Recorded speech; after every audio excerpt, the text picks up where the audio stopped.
There's a number of people facing their fate, the inevitable. Some answer it with fear, some by turning away, some by embracing each other, or perhaps a mystical destiny, or both, while some have no hope at all. Their fate in the future, you could say, or the lack thereof. That could describe Criston Cole and his men, the Gold Cloaks, the people of Tumbleton, whether the ones we don't know, or Cat, Aerys, or rather Aegon, Larys and Tyland, Aemond and Alys, certainly Baela and Alan, certainly Daemon, and so many others. It's up to us to decide which of those descriptions best fits each of those characters. But the episode itself is called Faceless Men for a lot of reasons, one of which is because a lot of people are pretending to be who they are not, or because they are unseen, including the dead themselves, right? There is much to say about purpose, duty, a reason to fight on or not. It's an episode rich in parallels in history, mysticism, and conflict. There's some ends and some beginnings, and some where, well, I'm not quite sure which. All that and more on this review of episode 6, Faceless Men, on History of Westeros podcast. Hello and welcome back, everybody. The season continues forward strongly. I'm Aziz. With me, as always, is Sean and Ashea for these 6 o'clock Monday reviews. That's Eastern time, folks. On Fridays at 5, we do preview episodes. They're quite a bit shorter, but we also get into some book canon stuff. And as we get deeper into the season, it's more about book canon and less about previews because, well, there's fewer episodes to predict what's coming in. That's right. Sean, how's it going, man? How did you take this episode in general? And what are you consuming beverage-wise to discuss it? This might be my least favorite episode because Criston Cole's finally removed. Oh, I'm so sad. I mean, it was a good episode. Had a lot of good parts, and I did mix it up a little bit. I still have the Green Machine and the Naked, or what do you call it? The Green Machine Naked Drink and the Magic Mine. But I found some Bang. So I have a blueberry Bang mixed in here, and the orange mango sparkling ice. Especially because it's the name Bang. It really feels like when you find a stash of that, it's kind of like finding a stash of Aerys' wildfire in the somewhere in King's Landing, like a bang. It's gonna go bang if you don't drink it. So you're doing a good service, I'm sure, because can't have that stuff fermenting into a explosive of some kind. Yeah, there's a lot to say about this episode, as we often have a lot to say. This one was very, very plot heavy, like a lot of the last few ones have been. And you have things to say, we assume, so tell us what they are if you like, and we will perhaps bring them up ourselves and discuss them, add them to our discussions, especially if they're things that we hadn't considered. Let's go quickly with a trivia question to start off. We haven't had one in a little while, but one occurred to me. So I thought I'd throw it in there. You know, I don't want to force it, but this one struck me while we were watching the episode itself, and I thought it was cool. Daeron is seen training against 3 swordsmen at once, while Gwaine and Ormond are having their final conversation in the episode overlooking from the balcony. You can barely hear Daeron saying, there's 3 of you, it should be easy. But it's easy to miss that, especially if you're not watching with subtitles or if you don't watch it 4 times like I do. Now, who in A Song of Ice and Fire was particularly noted to train against 3 swordsmen at once? Surely there's more than one, but there's one in particular who was noted to do so. Answer at the end. I do think it's meant as a parallel to that character as well, showing us a similar personality, not just a method of training. So a little character work, I think, in the background for those who caught the Easter egg. Here's a couple of super chats to get us started before we get into the setup and all our favorites and then the episode analysis, scene by scene. Lazarus G2F says, no heroic songs will be sung for Cole ever. That man hated one woman so much it was fitting that a woman shot down the realm's greatest warrior. Yeah, I wonder how intentional that was, having it be a woman as a way to put a period on it, in a sense, like what he wanted to be sung about, that's going to be part of the song. And is that embarrassing to him? Would that matter? I think that's definitely something worth pointing out. Sean has a take here too. The key part of that super chat there is the realm's greatest warrior. We can go on for now, but yeah. I mean, no one wanted to face him at the end. You know, he wasn't actually beaten hand to hand. That's kind of, there's a little bit of a Daemon Blackfire vibe in there with that, where no one actually ever beat him 1-on-1. But hey, other circumstances were very different. I want to point out also, I think it was Frank Wiz, his comment about how Cole, never really proved himself. He took Daemon down in that tournament. That was the freaking first episode, the first introduction to his character. Yeah, he was good. He didn't really, I don't think he ever lost hand to hand. So Books Immersed adds, she's a dreamer, capital D on that. Hell yeah. Looking forward to another long stream. Well, if the episode document is any indication, it'll be up there. I know you guys have been liking the long ones. We have a lot to say, and I hope I know a lot of you are sticking with us for the whole episode, which we do love that. The setup is called, or the episode, like I said, is called Faceless Men. It seems to refer to a lot of things. Obviously, they're killers and masters of disguise. There's a lot of that, not just in this episode. It's been happening in a lot of the episodes, but I guess it really peaked in this one. It's the first time Rhaenyra really embraced it as well. The Faceless Men require absolute commitment. Their ideology is unyielding. That's not what we have here, but we do have unreasonable expectations, perhaps, of that kind from the leaders. The leaders maybe expect that sort of unrelenting, unquestioning following from a lot of them. And they're not all, hardly any of them are keen to do that. And we're starting to see how some of that is causing problems. Sean. Competence as well, right? Yes. Like the Faceless Men, you made some allegorical, comparisons, right, to people in disguise or not being who they're supposed to be. But also there were actual assassins in this episode. But they didn't necessarily have the same competence as the Faceless Men. Allison might not have the same competence when she escorts whoever. But I don't want to get too into it. But I wonder what one sword she's going to be sent with. But anyway, she's not necessarily going to be able to keep a poker face in front of Aemond, right? So anyway. Yeah, I mean, she is a good liar, but damn, that's a tough one. That's a tough sell. Poker Faceless Men. Yeah, that's right. Yeah, it is interesting. Speaking of that person sent with Allison, we don't see who this person. So that's another faceless, in a sense. Not in that sense, not that they're that competent, of course. Yeah, and a number of people are just in disguise. Obviously, Daemon and Ulf. There's so many of them that those two bump into each other. So many incognito people that there's bound the two of them are about to smack into each other. Hugh doesn't need to be in disguise to be incognito. Rhaena simply hopes she isn't seen, even though it's absurd because she's just that lonely. Bold John Roxton does some night missions, and people don't know who he is. Not knowing who someone is just as good as being in disguise. You don't have to have a disguise when they're like, "Who are you?" False Baratheons, as we said, men pretending to be dead.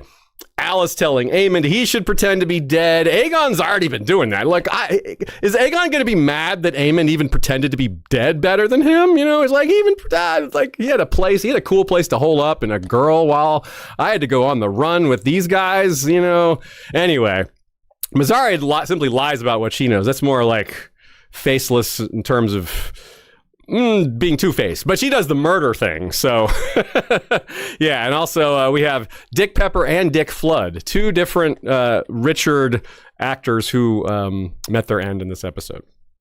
So that applies, of course, to Ormond's followers as well. The little bird who saw Ulf's mistreatment, kind of faceless. The list is just so long. With Dick Pepper, which they call in the BTS the blue-eyed man. I'm like, yeah, I guess he has one blue eye, but he has. Anyways, I thought that was funny. That's what they've been calling him, as the blue-eyed man. But in that, I would say he refers to like the faceless common folk. You know what I mean? Like he represents the faceless masses, which is like even when Daemon looks around at all the small folk, like anyone could be against you and you don't know. They're all like, it's a faceless enemy, Yeah, it was pretty cool how he did that. Like, it was a little over the top, but it was also, it had the intention and something we've seen before in A Song of Ice and Fire. But we'll talk about that when we get to it. I'm loath to get ahead of myself, as I am too likely to do in the first place. So let's get to our favorite performances and then move on. So last week, we always put this up on Facebook. I always put a poll up of all the actors, even including some of the minor casts, because people can vote for whoever they want. You can do multiple choice. You're allowed to highlight secondary cast,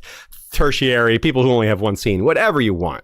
Last week was a win for secondary cast members. Helena was the highest vote getter with 23%. Laris with 18% came in next. Gwaine, 13%, very solid. Daemon staying in there as he often is, but he's just been very good this season all along. Maybe he won one time, but mostly just been in there. And fifth was a tie with Kristen and Aegon. So good stuff there. Sean, who would you like to highlight as your favorite performances from episode 6? Well, this episode and the last couple episodes have been a little more spread out. There hasn't been a single character featured quite as much as often is the case. Despite that, I still think I'm tempted to pick Rhaenyra. I still think the little subtle facial expressions, when she was faced with the petitions and cut her finger, and then when she talked to Alicent and she went in all ready to be mad, and Alicent's like, Helena's pregnant, and that looked where she had to kind of reevaluate her stance. It was very quick and very subtle, but awesome. But the other one that I don't want to go on about it too much. She didn't get as much airtime, but that scene with Kat was pretty powerful too. Right on. Yeah, we'll talk about those in more detail in those scenes specifically, but yeah, there she is. Lara Torchia, very good performance there. Ashaya, what would you pick? You got a couple listed that you want to highlight? Yeah, I would mention Kat as well. I thought she did very well capturing, despair and grief and commitment to her family. And I felt it was very meaningful. My answer is, God, I feel like a broken record. I'm saying Ulf all the time. But I like comedy. I like the things he's grappling with and dealing with, you know what I mean? And I feel like Tom Bennett just captures that bittersweet feeling that he has of he's gotten power, but it's not as good, but he wouldn't go back. And I feel like you felt that in his performance all the while. It was also just funny, him saying like, come on girl, to Silverwing, stuff like that. It's the writing and the acting both. And of course Gwaine and Daron, which I'll talk about more later, but both really strong performances from Freddie Fox and Benjamin Ainsworth. You maybe have an Ulf infection, perhaps, and Ulf backwards is flu, so it all makes sense. Yeah, just ask me what else I can spell backwards.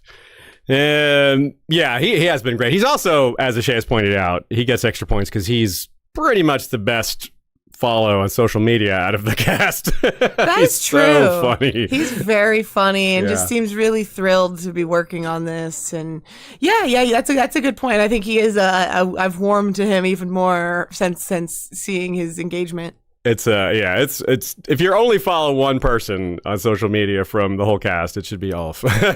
Tom Bennett. I would go ahead and give it to Fabian, Kristen Cole, or Fia Helena. I liked Fabian's exit. I like how he played it. It's a tough role to play because it's not supposed to have a wide range of emotions. He's a very focused, dutiful, intense guy, and that doesn't give you a lot of opportunities to show a range of emotions. But I think he got it in there when he could. That's what she said. And it was effective. And his end was, a lot of people were rooting for his death, but that means he was a great character. That means he was an effectively played character. You don't have that kind of reaction to a character you don't have much feeling for. So there's no doubt that a lot of it is how Kristen Cole's written, but at the very least, even if you didn't love Fabian throughout the show, he definitely didn't drop the ball, and I'd say he deserves some acclaim. I'd also highlight Freddie and Jefferson Hall for his amazing, I don't know how to answer this question, bro, scene with Aegon. But also I don't want to lie to you, but also that was fun. That was really funny. That was one of the best comedic scenes of the episode. And there weren't many. This episode was pretty serious. So let's get to it. The intro crawl, there isn't a whole lot to say on this one, partly because I'm a little confused. I don't know what's going on. There wasn't much change. We have this. What are these people? What are they doing? And I don't know. I'll tell you, I originally thought it was them pulling apart a gold cloak, but then you see another guy in a gold cloak. So is it really them also pulling apart a gold cloak as I thought here? Maybe, maybe not. But also these two figures aren't distinctly any figures we've seen. You might think, oh, is it the blue-eyed man in his dark robe? No, he doesn't have a beard. So, and who do we know that's in white here? I don't know if there's just symbolic of, the common folk and the faith. is something that I thought. Are they a week early again with the? Yeah, but are they a week early again? Is my other question. Has it been off? Because they seem to have swapped it. 2 weeks they did them inverted. It wasn't just early; it was just inverted because they didn't have it the following week, and they had the one they should have had the previous week. I'm going to go ahead and guess it's just off because of that. It's already happened once. Yeah. And my guess is going to be it has to do with the Commonborn and the Faith. I don't know. I have another thought about the intro crawl in general, which I'm guessing I'm not totally unique in this, and maybe even we brought it up, but I'm given this episode specifically with Helena and Aemon, her vision kind of coming forth in her stitching. I wonder if the intro crawl is supposed to be her perspective. She's someone that would have been a witness to many things, or at least been around to hear the stories or understand what's happening, but also would have had visions of many things if she wasn't late. Like, she is a POV that theoretically could see these things, and this maybe could be her perspective. Like, in the books, it's the perspective of a couple different people who are unreliable narrators. She would also be an unreliable narrator, but someone, I don't know. I wonder. It seems like too much of a coincidence that they're featuring the whole intro with this stitching, and they're featuring her stitching. I wonder on some level if this is meant to be her. I would say telling of the Sean. story. Well, I don't know if I think that it's her telling of the story, but I think it's long been a theory since the tapestry was introduced that it was Helena who made it, because she's had such a focus on embroidery and sewing in her arc and like all of her scenes.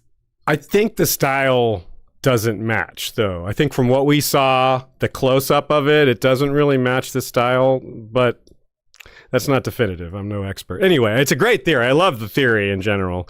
And maybe there'll be more evidence one way or the other. We'll see. Certainly more mystical Helena is fun. We're glad we got a bit of it, and hopefully there's more soon. There was a bit at the end of last season. That's when it really culminated, and that's where we're headed here, maybe. Let's talk about The Butcher's Ball. That is the book name for the end of Kristen Cole, really the campaign that led up to it as well. You couldn't do maybe a whole campaign of this. There's just not enough time, especially with HBO shrinking the season to 8 episodes. And got to give them credit for pushing every episode to the length that it has. They've gone 60 minutes plus on every single one.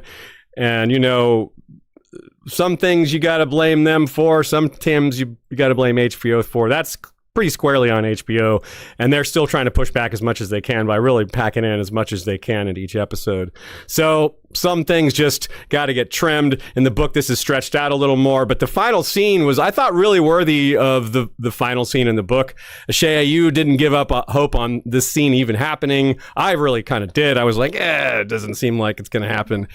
And it was pretty cool, right? It was different in that I felt that in the book it was a very striking image visually to me, and I felt like it was missing that horror, and I felt like it kind of missed the mark, but I was still relieved to see it. I still think it was hopefully a surprise to many people, and it was eerie and scary. Like, there was a horror hint to it. Like, I don't want to say there wasn't for Kristen and his men, but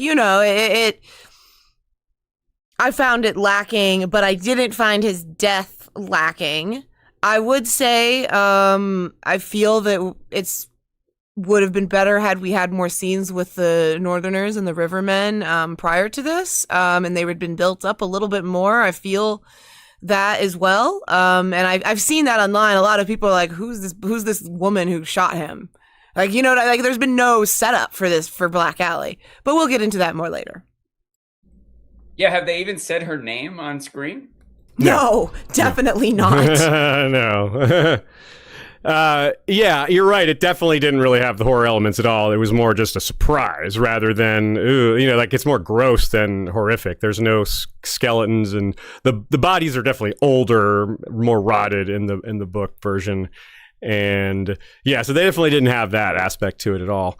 But yeah, it did have visceral intensity for sure. It definitely had great choreography. The music was really strong. It was more about Kristen Cole than about the campaign, or about, like you said, people are confused about who the Winter Wolves are too, including Hightower Jorah, who was like, "Who are they?" And he said, and Kristen Cole says, "Our death," which is pretty much straight from the book. A lot of the dialogue which I think helped give this scene, for me at least, a lot to like. I did think that besides it being visceral and intense, which I liked a lot, it showed Kristen Cole like he backed up his words. He went out doing the things he said he could do. He was really intense and unstoppable with that flail, and that's the book thing too. So just to detail it out, and then we'll hear from Sean here. There was a few things to note.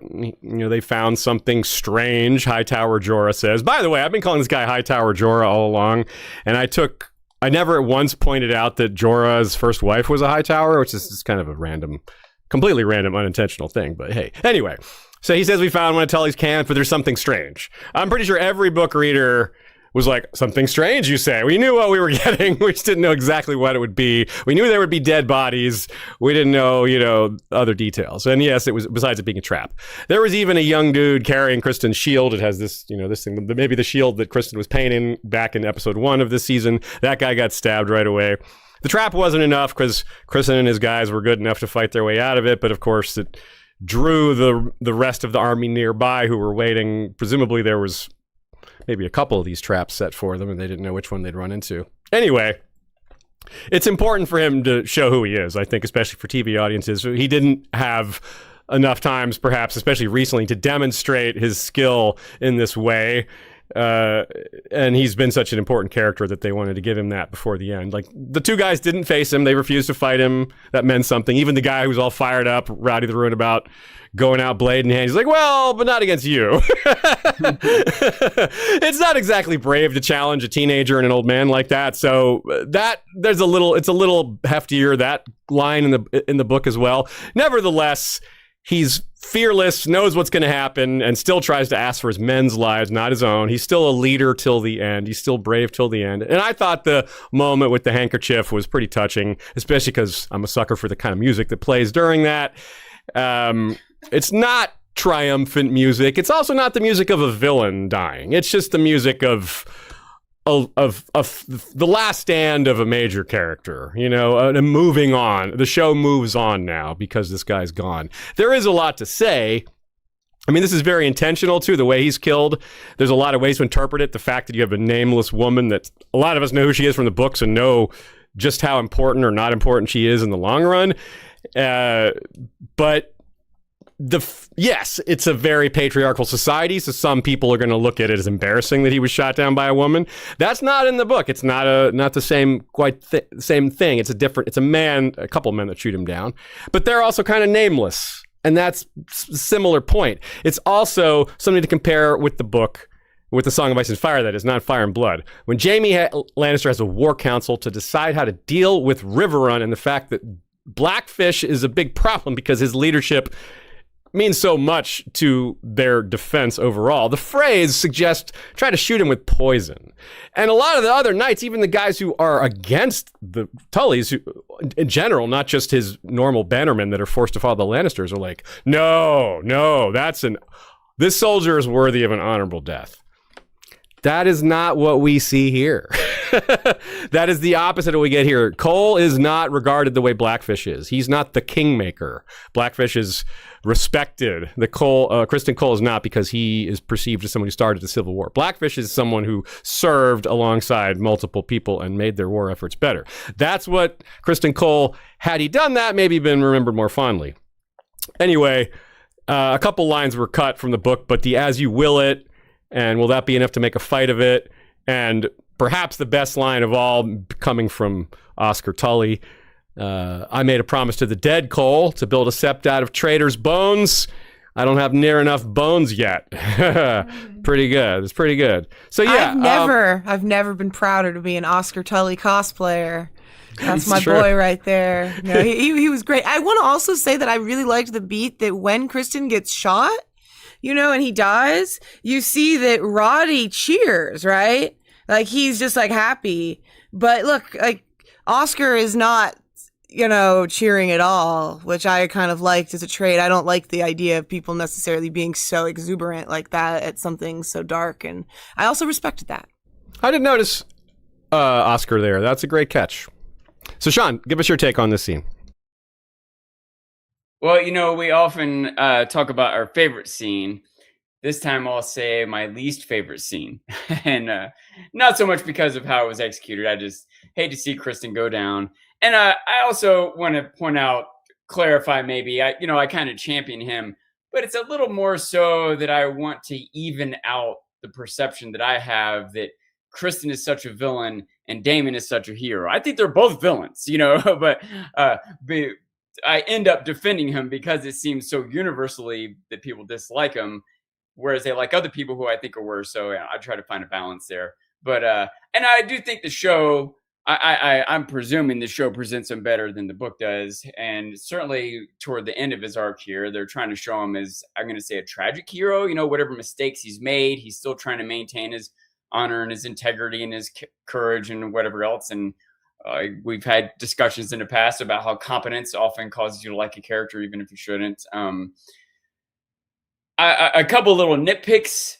And again, I don't know how they could do it without making a scene take much longer and or taken away from the message being sent. But if Black Alley could just step up there and shoot him with a couple of arrows, she can't be the only person with bows and arrows. The whole time when they're in that battle against the fake dead people, they could have just surrounded him and just shot a bunch of arrows and saved a bunch of lives, but it did make it a little less, honorable of a death for him. Just get shot down. But, that's part of war. And he's also just come up behind people in the middle of the night and slit their throats right in a camp or whatever. So, that's exactly right, Sean. At his own game, yes. Right? So, and maybe that's even part of why the Starks and other people cheered his death. They feel like they've been wronged by his style of warfare.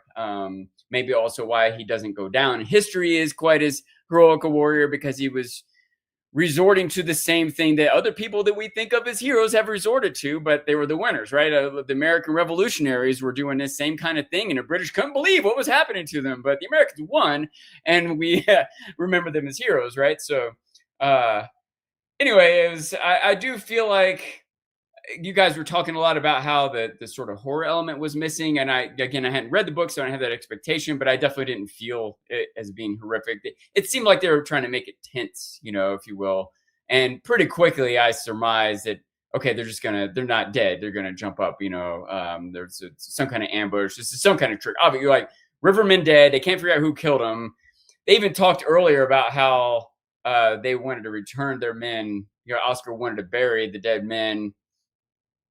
Anyway, I wish somehow it could have been a better ending for him, even if he gets randomly shot down with arrows. I wish the scene had been more epic, or maybe built up to more, like you were saying, Shay. I thought of that too, though. Like, it'll get a little repetitive if every episode they have like a skirmish with Cole, and they're like, all right, how many times are we going to do this? I think they handled it pretty well by just showing how they were trudging through, numbers dwindling, harassing effectively the enemy foes. I don't know. I don't know how it could have been done better other than Kristen not dying. So I thought that. Yeah, I thought that the Kristen side of things was built up, and there was enough scenes regularly to show the trudging, as we said. So I felt that, and I like, this is how people die. They die, suddenly and not in the grand way that they'd planned for, and so I still like that of it. And yeah, it's just the other side of things but they wanted to keep some mystery for us, I think. So this is why I think they didn't show us quite as much, other than them talking in their tent and then getting attacked at night. They really didn't show us anything of them much, which I when Daemon left them, I thought we would get more of them after that point. And I'm hoping that in the aftermath we're going to see their celebrations, and that we might even still get the no song sung of Cole line, because someone might still say we wanted no song sung of him. Like, they could still say it in some way to his head. Yeah, to his head. Yeah. A couple other quick notes. One is I'll tell you what I expected. Cole was just going to get killed by dragonfire. I thought there would be a battle with dragons, and a dragon just swoosh over and kill him. The dragon and dragon rider maybe not even knowing who they were killing. That's I did sort of expect him to get a unglorious death. I also want to point out I do appreciate his, attempt to save his men and to challenge the leaders. And while it, again, it isn't necessarily the bravest thing to challenge the old man and a young kid, but I think if he wasn't randomly shot with arrows there, he could have followed up like, well, send me your 2 best champions. What do you offer? Like he's still part of that. He's accepted his death clearly, even before this moment, but he doesn't want all his men to die. And he doesn't necessarily want all the rivermen to die too. He tries to point that out. I think on some level he's trying to just, there's some self-centeredness there. He wants to go out a hero, right? But also he wants less total people to die. And I don't think that's true. I think he wanted only his own men to die. The reason he pointed out some of your men will die too, that was just like do you realize some of your men will die? Why not just accept surrender? That's what he was saying. Yeah. Wasn't maybe he's like not necessarily trying to save their men, but he's appealing to them not wanting their men to die. Absolutely, too, right? yeah. As leaders, if you're good leaders, you shouldn't want your men to die here. So it's also very, just so you're clear on that, it's not the lack of glory that isn't carried over from the book. His death is also very inglorious in the book. It's built up in terms of the surprise, but not the moment in that way. But yeah, it is. I think there's room for sympathy for the character, not for the individual, in that the world creates these situations. He didn't have to be the kingmaker, but he's a good example of somebody that was used. There was no end game for him that was a great outcome because of his birth, right? Even by being a great warrior, even necessarily the greatest warrior, it still wasn't enough. He certainly didn't aspire to be hand of the king. That was Aegon's random decision. Yeah, that was a bad idea. And he certainly didn't want Aegon to be king either, so he maybe didn't want Rhaenyra, but he doesn't get to make that decision. Other people made that decision, and he was sworn to them, and he's just trying to do his duty as much as Eric was when he had to go kill his own brother, or on and on with 1,000 other examples, Yeah, so you may not agree with which choices he made, but yeah, he had a lot of choices that neither choice was good. So yeah, I was pretty happy with the scene overall. I had lower expectations, I think, and they did some things that I thought were good. And as we talked about, there were lots of things missing too. Anyway, let's move on. In terms of the actual campaign, the River Army is unimpeded now. It should be not too long before they make it to Tumbleton. In fact, Orwell says they're only a fortnight away from Tumbleton. It's not exactly clear when that update comes, but very likely they send an update right after this to say, hey, we're done with Cole. But that wasn't the actual update they got. They got that update before the end of Cole was known, presumably. And this is where my biggest complaint of the episode comes in. It's something that permeates it in a few different places. I just praised the show not long ago for not abusing time and distance too much, but it definitely did so in this one. So the army is that close to Tumbleton, yet bold John Roxton is at Tumbleton when the false Baratheons arrive, which is after Orwell has told them they're only a fortnight away from Tumbleton. So these guys then traveled all the way back to Tumbleton, and then Ormond unleashed his counterplot to send bold John Roxton all the way back to somehow capture Corlys, even though no one knew exactly where Corlys was. So yeah, they definitely went a bit far with the just Tumbleton is not, especially with Kat saying, do you know how long it takes to go from King's Landing to Tumbleton? Now, she was on foot, to be fair. These other people will be riding horses and will be considerably faster. But still, it's not quick. Because the last scene with Corlys is the last scene, you could say that is where there's some kind of time jump, but we'll see when the next episode starts, like where that lines up, but there is maybe a little bit more wiggle room with the John Roxton part of things, not with the rest, but with that one part. It was established that Corlys was close to King's Landing because Alan, when he has his scene with Bela, he says, I saw my father today. So it was the same day that they had that conversation that he's in the dragon pit talking to Bela. I assumed that was a dragon pit because you could hear dragons. Anyway, but... Yeah, and maybe part of the timeline would be Roxton having to figure out where Corlys is. Yeah, that's my problem. But maybe it's not so secret. Maybe he has a big camp and everyone knows. Alan was able to go right to him, and I don't know. It's hard to imagine how he's ranging out and getting all these different pirates if they're not moving. You know what I mean? Yeah, they didn't seem like they would be in one place. But anyway, I don't want to get bogged down with that. That's very tropey thing for TV shows to do. I'm not going to over criticize them, but I'm not just going to let it slide either. So let's see what's next. Let's go on to King's Landing. There's a ton of scenes there, a lot of talk about a King's Landing, a lot of fun stuff there, and a lot to piece together because it can be a little complicated to find all the connections. There's the council chamber, the throne room, the gallery, the halls of the Red Keep, several important bedrooms, the dragon pit, streets of Flea Bottom. Yeah, lots of stuff. And of course, Corlys somewhat close by, within a day, half a day. Yeah. Let's start with the greens in the walls. The music transitions from Cole's death and his men's last stand to Alicent, the person he was thinking of, the person he, had the handkerchief for. So that was kind of a nice touch there. And that's not a whole resolution of a scene, just we're seeing them and then things transition further. But let's talk about what that means. Rhaenyra points out later, look, I have to punish you because it's not like this is under wraps like when Mazzaria caught you the other time, or I don't even know if Rhaenyra knows about that, but it was under wraps. This time it was public. Guards found you. We had search parties out. Like, it's just everyone in the castle knows. You can't not punish the enemy when they do something and everyone knows about it. That looks really weak. So that's Rhaenyra's point. Alicent tries to argue against it, but it's a pretty weak defense because Alicent knows Rhaenyra's right. But she mostly tries to mitigate. She's like, well, maybe you don't have to punish us too much, Can I say it's not just that it looks weak, it sets a bad precedent, right? Well, I think arguably, you're not wrong. I would say arguably being weak is always a bad precedent. And a lot of people would say that. Certainly Damon would say that. A lot of people would. But you're right. You're right to be more specific. And here, too, sometimes weak and forgiving or merciful can be mixed up. But in here, it's, you're already being merciful, and they took advantage of it, so... This doesn't look merciful at this. You're right. Like, maybe to Helena, it would be mercy, but to Alicent, she's already done too many things.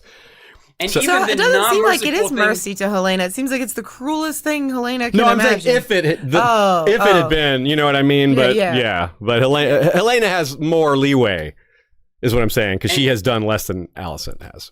And even the non-merciful thing she's choosing to do is keep you in this palace chamber with your bedmaids, right? Like, I legit thought they might get thrown in the dungeon or something, but they're just... You can't go into the woods anymore. That's the harsh punishment. She's still being pretty merciful, right?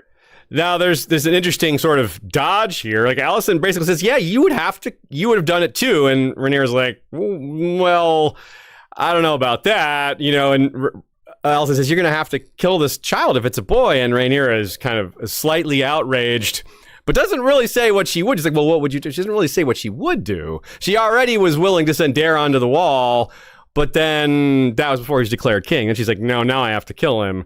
And so Rhaenyra is pretty much going to pin it all on Alicent, and Helena is going to be the one to suffer most, though, if it goes that way. Obviously, Alicent will suffer too, but Helena more so. Another key part of this punishment, if I read it right, Rhaenyra doesn't want other people to see that Helena is pregnant. It's not just that I need to punish you guys for escaping, but I can't have her walking around and everyone knowing that she's pregnant. You have to stay in this room now. Yeah, that's a good point. It's already going to be hard to keep that secret because there's got to be some maids involved, the first of whom will be murdered, as we'll talk about later. But these later ones won't be murdered, presumably just for knowing, because someone's going to have to know. But still, you're right. It does need to be kept under wraps at least as much as possible. Alicent certainly couldn't have foreseen what Rhaenyra would ask of her at the end, which is the being sent as the face for a faceless assassin. I suppose you could say, we don't know who the person is, but just like the men Rhaenyra had wearing those Baratheon clothes, we don't know who those guys were. Even now, like, well, those were guys Rhaenyra sent. We don't know who they were. So that's something the Alicent being sent away plot is pretty interesting. We don't really know where that's going. That's not something from the book. And there's certainly, it brings up something that Alicent had warned her about. It's a pivot to a conversation that was forthcoming. She said, you're going to do things that, your heart would have recoiled from. And certainly sending a mother to cover for an assassin to kill her own son is a pretty dark thing for Rhaenyra to do, even if she thinks it's, I don't know what she thinks it is, but effective. It might work. Yeah, necessary. Yeah. So What do you think about that, Sean? Just the whole Rhaenyra's decision to send Alicent, not just whether or not it'll work is a different matter entirely. We haven't been given much clue because we don't even know who this person is. And you're like you said, Alicent herself might have a hard time not giving it away somehow. Not to mention Alice seems to know things, so there's all sorts of obstacles for this would-be assassin. I wouldn't want to be that assassin. I'm gonna just put it that way. But what do you think about it from Rhaenyra's perspective and like the ethics of the decision, as well as the potential flaws with the strategy? I do think, at least on some level, it's mostly a clever scheme, right? I think it's clever of Rhaenyra to consider this. I think it shows that she's thoughtful, and maybe in this moment has more time to think things out than she did in the first 2 days when she took over. It's certainly not perfect, but also a lot of clever schemes seem more clever or effective or good or whatever when you're not thinking about the moral implications, right? When you disregard the idea that she's asking her childhood best friend to go sacrifice her own son, when you don't think about that, this seems like a good way to kill Aegon, the threat to the throne, and on and on. But it's tough, and I don't even think that this is really that dark. Of the dark things Rhaenyra is going to have to decide to do, or even has already decided to do, I don't think this is that high on the scale, really. It's really too. Alicent has really sort of been hoisted by her own petard. She's the one who convinced Rhaenyra, not just that, hey, if I give you this information, will you let us go? She's like, well, you got to do this first. But she's the one who said, look, Aemond is the one that matters most. If you get rid of him, you've basically won. That isn't necessarily true, but by making that point, she was forced to agree that, well, it's all about Aemond, then, well, all you got to do is, you see how important it is. Yeah. You just told me how important this was.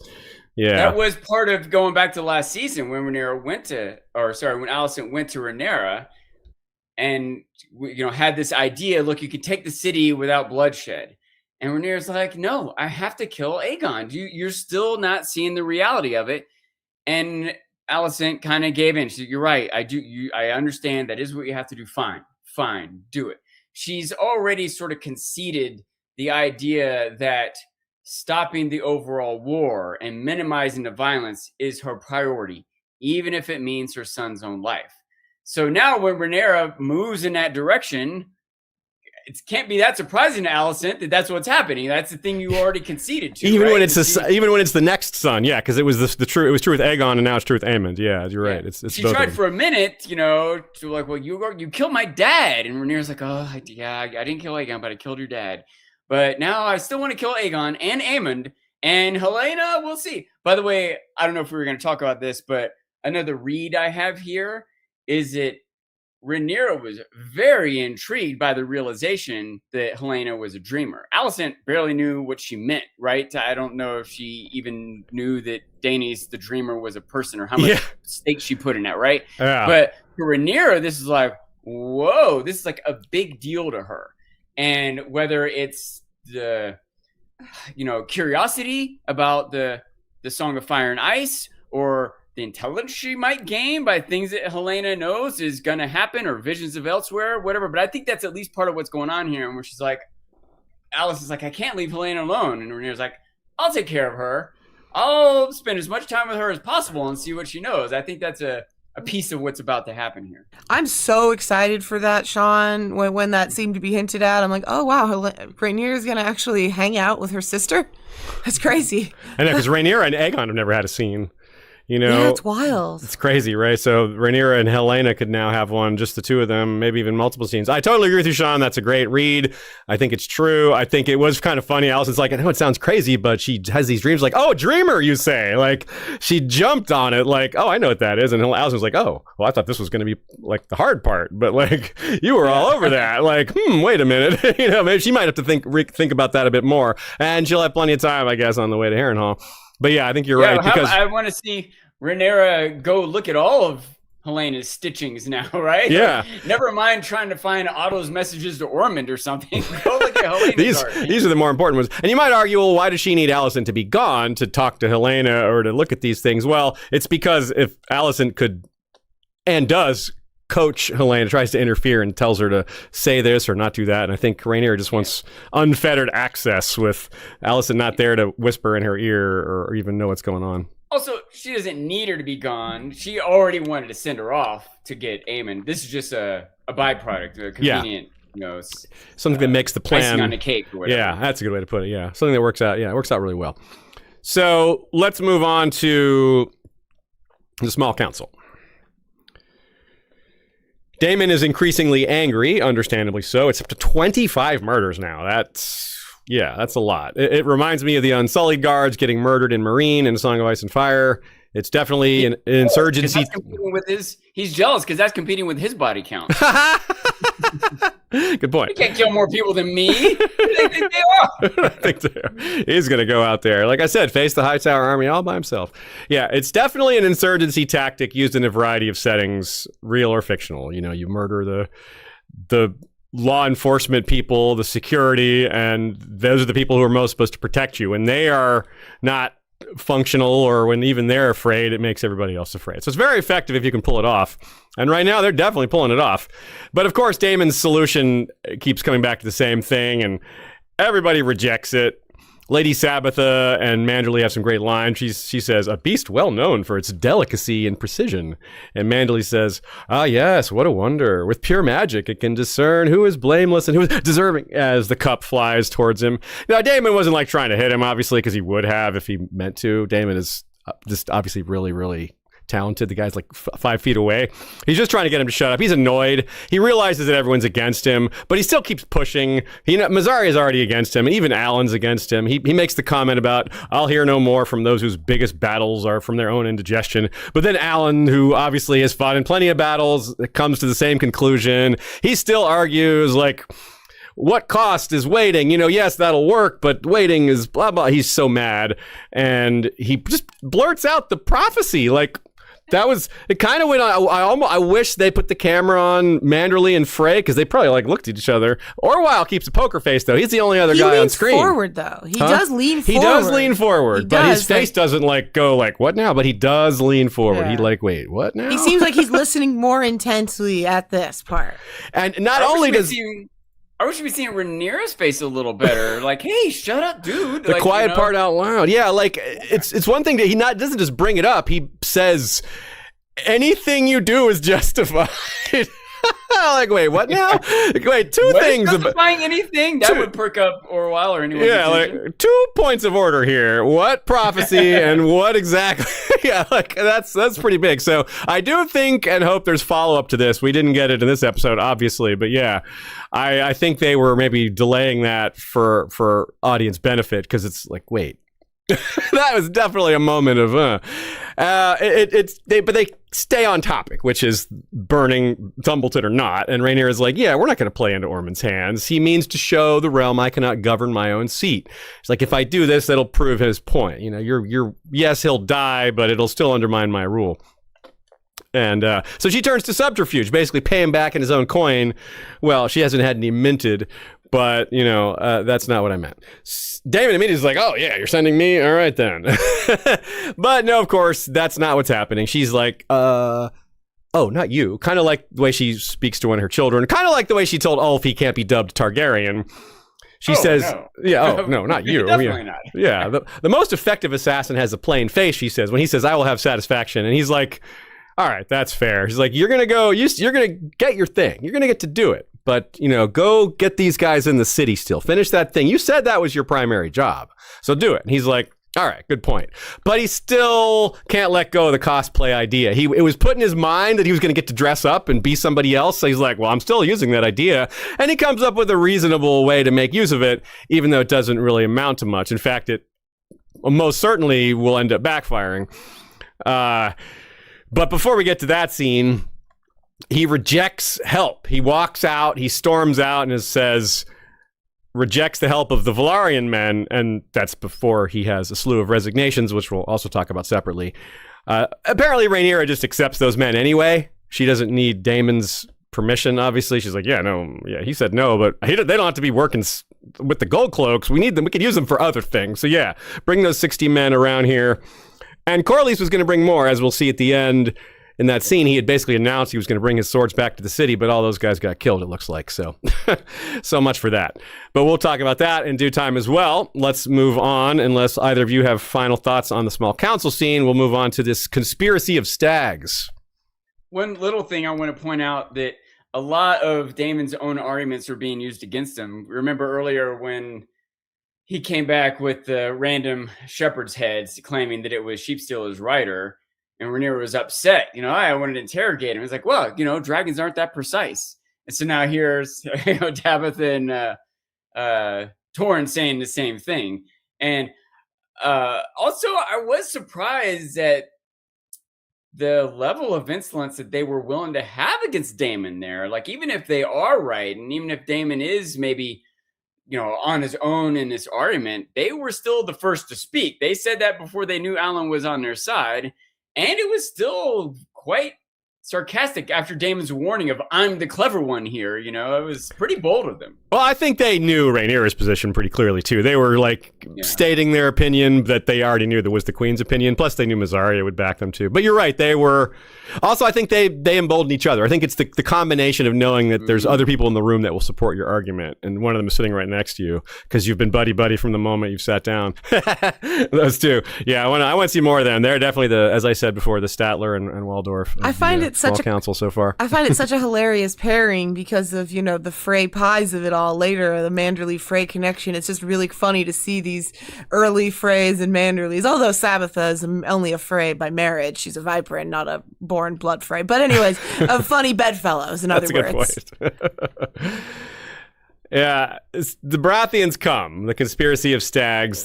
They're just, hey, man, we're sorry we're not here. They're here to, patch things up to make sure it doesn't get too out of control, but they don't exactly have much to offer. Rhaenyra grills them about it.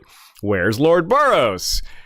And what's funny about this moment is, compare it to how Ormond sees it. First of all, this really is who he says he is. They're not in disguise at this point. These are real Baratheons. But Ormond, because he expects to see Baratheons, he's been going on and on about, of course, the Baratheons will join us and all these other houses. So when they show, he's like, all right, see, it's exactly what I said would happen. So he doesn't really think about it very much. Meanwhile, Rhaenyra is upset because, well, this Sir Aerion Baratheon is Boros' cousin, apparently. He's probably a descendant of either Garon or Boris Baratheon. Those were Rogar's brothers. I know a lot of y'all Fire and Blood readers know who Rogar is. It's a big name. Just like in the book, Boros does call his banners and does attack the current Vulture King. There's certainly many Vulture Kings. We don't actually know anything about this current one. We do believe Boros takes care of him. It's notable, though, Boros only raises 6,000 men for this campaign, the whole Stormlands. That's pretty small, which says a little bit about his leadership or how much his vassals like him or how much they're willing to leave their castles in this time. Because it's obviously not just the great houses that aren't leaving their castles. A lot of medium and smaller lords are like, yeah, let's just let everybody fight it out. A lot of them are doing the sit it out thing. Let's not just the great houses. He may have only thought he needed 6,000 for the Vulture King. He maybe could or even has raised a larger army. Yeah, there's other reasons for it, as we'll see. But you're right to take note of it on that point, at least. The dialogue here I like a lot. Aerion tries to be diplomatic, but Rhaenyra just isn't having it. And I love her line, your lord makes the mistake of believing a common brigand a greater threat to his interest than I am. And he's like, that's a good point. He doesn't lose composure, but there's not much he can say to that other than, what can I do? I'll do anything I can. And she says, give me your belt, because she doesn't need him. She needs his kit. She needs his doublet, his Barath, his stags, basically, all that stuff. His sigil. Yeah, his sigil. She needs that for a cover story. So there's at least something, and it's more than just asking for the uniforms because it looks kind of like the Baratheons are with her, even if it wasn't actual Baratheons that went for them. You know what I mean? So it throws a potential curveball at Ormond, even if the plan doesn't work, which it didn't. It still makes him wonder whose side the Baratheons are on because, well, he's not going to expect that Rhaenyra forced this or that Rhaenyra just stole their uniforms. He doesn't know. But it certainly is possible that the Baratheons were actually involved in this attempt on Daeron and Ormond that we'll get to. Now, and it would have worked if it wasn't for that meddling Gwaine. that's true. You're right. Yeah, and it's a good reminder as well. The scene, like I said, that a lot of houses are staying out, and Gwaine brings that up as a reason for them to not be in it anymore either. He's like, the great houses are. How many great houses have joined you so far, cousin? And he's like, the patient hunter gets the kill. He's all he has is a cliche, right, to respond. He's kind of irritated by that. But it's a good point by Gwaine but it cuts both ways, even though Rhaenyra seems to be doing well in a lot of ways. The great houses aren't exactly clamoring to get behind her either, right? And a few of them are definitely or almost certainly still against her. Even if they're not marching soldiers towards the capital or something like that.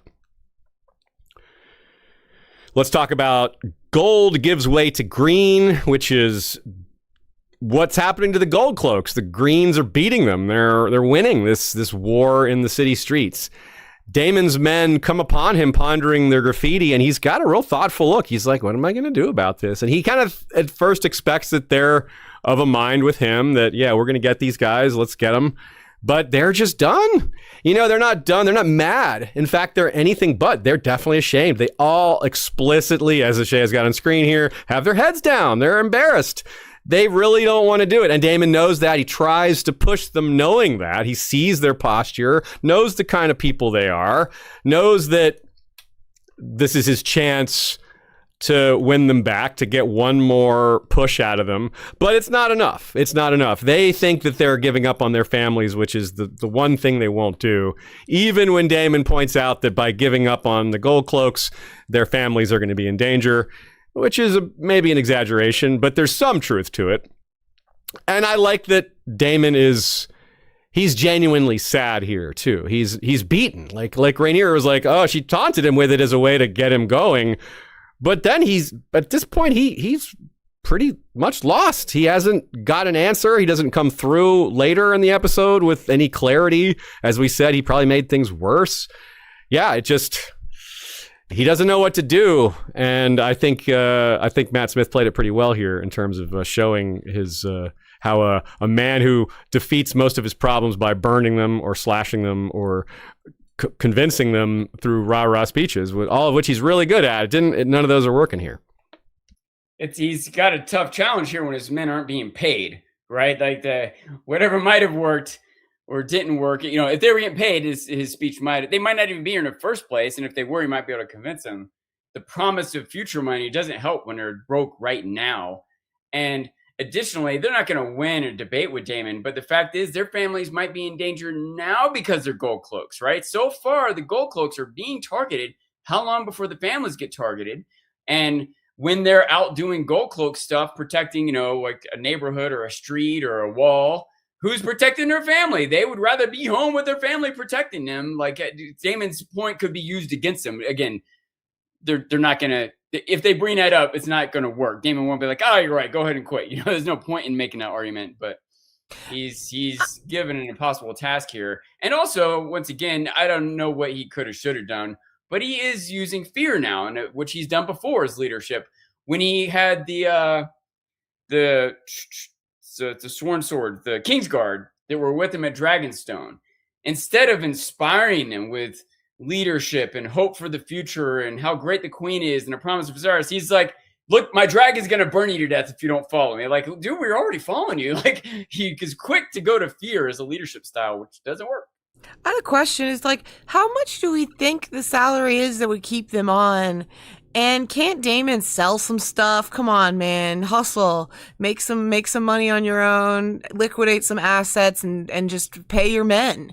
I don't know. I don't think he's looking at all angles when he just like wipes his hand of it. I know that it's beneath him, I guess is my point. And I think a different type of character might have realized, hey, I have a lot that I could pay these men with. That's a good point. That necklace he gave Rhaenyra in season 1, episode 1 would pay a lot of people's salaries for at least a couple of weeks. You're right. And it's also an intelligence failure, and we talked about this before. Daemon isn't good at this. It's not bad writing. It's just Daemon isn't good at this. He's supposed to fail at this sort of thing, I think, which is that having all these men unpaid isn't just really bad for their morale. It makes them really susceptible to bribery. They're like, if Ormond, you guys floated that idea last week, and it's definitely makes sense. I still don't know that we've seen direct evidence of it. There's definitely implied evidence of it. There's a lot of reasons why some of these men are just people know where the guards will be, things like that. Some of that may be implied. Maybe it was more implied by the way the Feast of Traitors was laid out there. I mean, this is like one of their headquarters, and their men are killed in the headquarters. That does seem to imply inside job. So. Yeah, just pay one guy to, hey, here's whatever, 100 coins, skip guard duty tonight. Yeah. Okay, I'm broke. I'll go buy food for my family for the week and skip guard duty tonight. And they don't necessarily know that what's going to happen as a result of it, and would not admit to it after the fact. And they don't necessarily have to be straight up traitors. It's like you said, they're just susceptible to bribery. Yeah. They might even be, remember, the Gold Cloaks are not a monolith. Each one of them are individual people. Some might have just joined 3 weeks ago. Some might have joined 13 years ago. Some might have families or not. They're all going to have slightly different motivations and needs and levels of loyalty and everything else. And Daemon isn't particularly paying attention to that. He's just like, hey, here I am. You're a great leader. Do what I say. Whereas the network of spies might be paying more attention and more aware, know how to take advantage and so on. Yeah, and it's a fact of real life intelligence. And these guys aren't FBI, CIA. These aren't agents. They're security. They're police, something in that genre. But when people are hiring in the intelligence services, you pretty much aren't allowed to have debt at all. You have to be clean of debt because that's such a common leverage against you. So, something that can be used against you. Yeah. Yeah. So it's really normal for that to be a big deal. But this isn't that kind of society necessarily. Anyway, so there are moves Daemon could have made, but I find it believable for the character certainly that he didn't.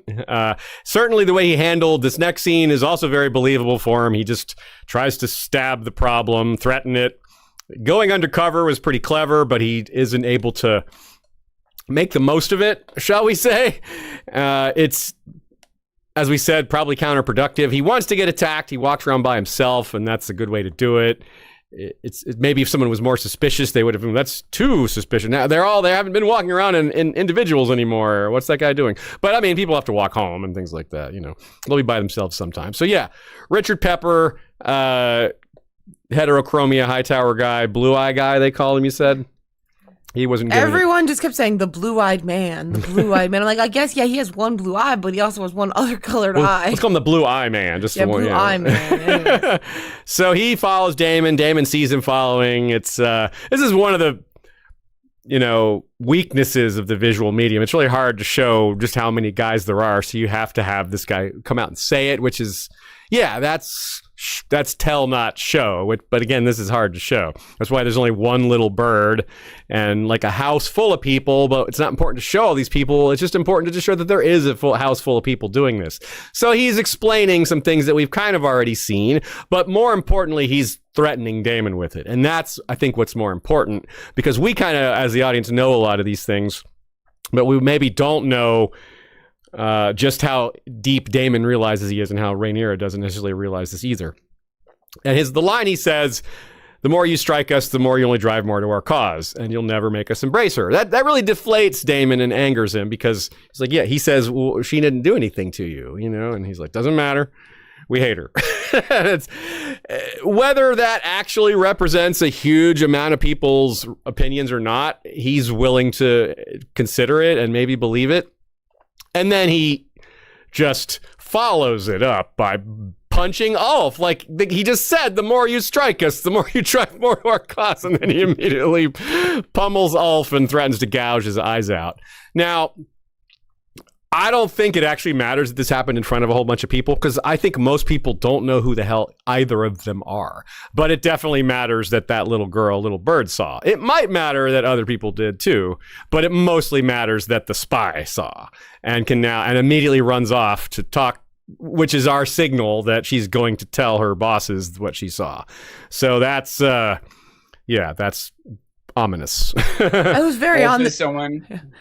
Go ahead. I'll say it was very on the nose that Damon literally had him under his boot there, just like the boot of the aristocracy and the police here and all of that, right? With a common born man. And certainly you're right. Everyone there just sees, here's a gold cloak, savaging one of us. Damn, like it's not a good look for the crown, because the gold cloaks are have the crown's authority. Yeah, even if they don't recognize those people, this is not a good look. And I think it's a little more likely someone does recognize Ulf, that, hey, wasn't that? He's gone to see his friends in a tavern, you know what I mean? It's a decent chance someone, maybe not, I don't know, but what possibly is even worse is he just kills that guy.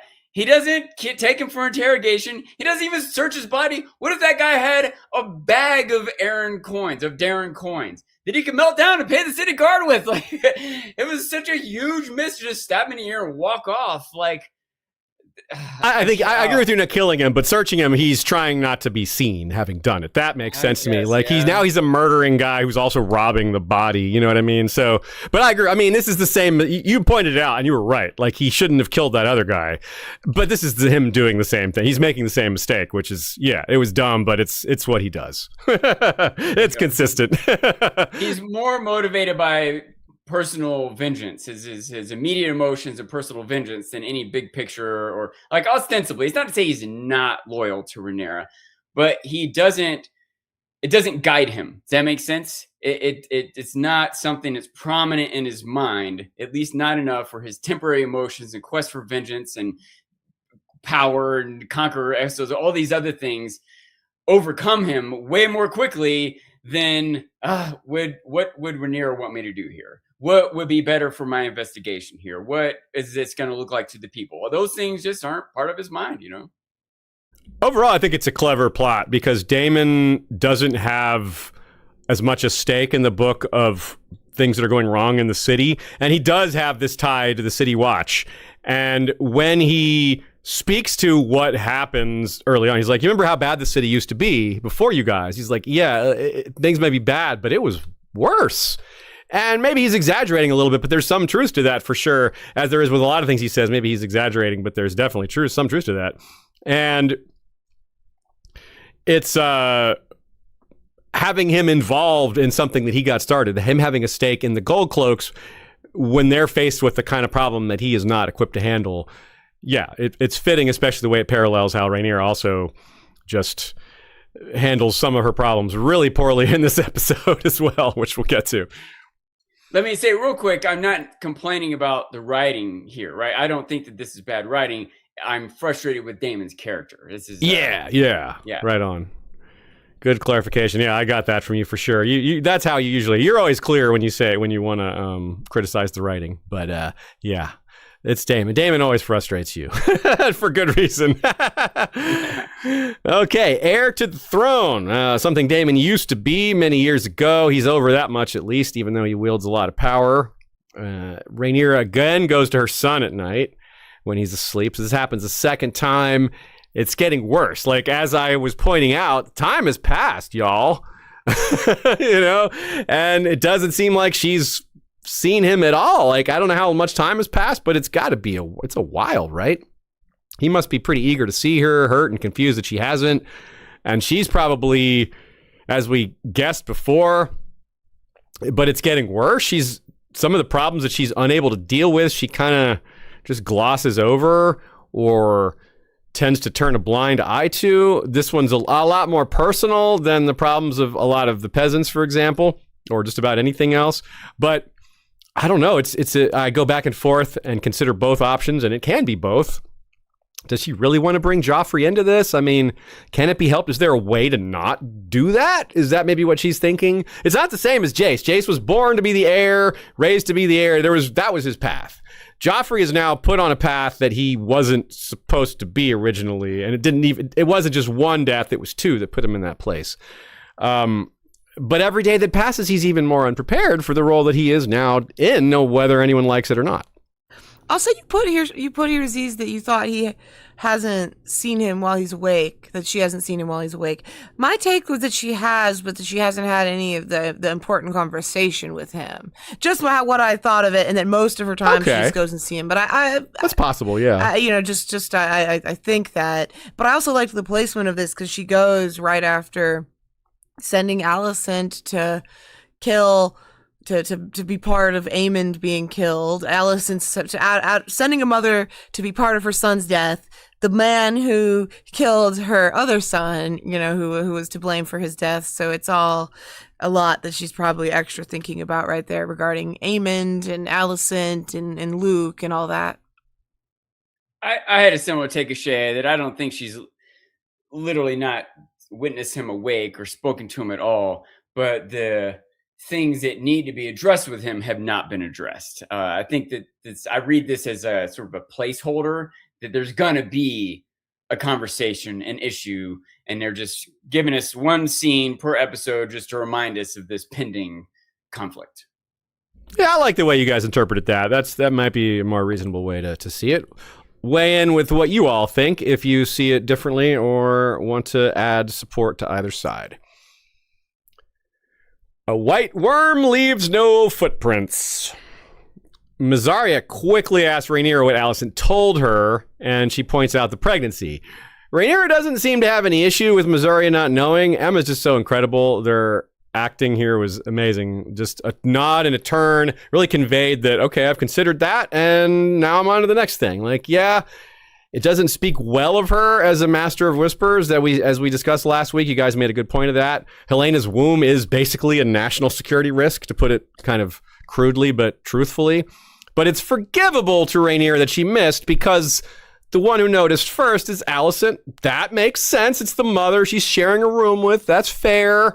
And if you just think it through this way, Alicent noticed the pregnancy, immediately tries to escape before Mysaria notices. That makes sense. Like, that plan of action makes sense when Rhaenyra considers it. So she doesn't see any inconsistencies there. It's like, okay, yeah, it would have been better if Mysaria had discovered it first, but like, I get that's, I can't expect too much, and she's ready to move on. Too many pressing issues, ready to move on. So I get that. I believe that. I would take it as foreshadowing, though, her slight moment of suspicion that Rhaenyra, has it in her to question this. And you have too many of these, then. Yeah. Mm-hmm. Sean, she's not coming from a point of suspicion, but the seed might have just now been planted. Yeah, there you go. It may be the first of seeds that cause a problem. And Sonoya Mizuno does a great job acting here as well. Her mask is in place during that exchange, but you can tell she's tense. Her posture communicates a little bit. She's maybe trying to hide. She does a good job of like barely concealed posture. Like, she's trying to struggle with her posture just a little bit. I thought that was really well done. Maybe one of her finest like physical acting moments of the entire show.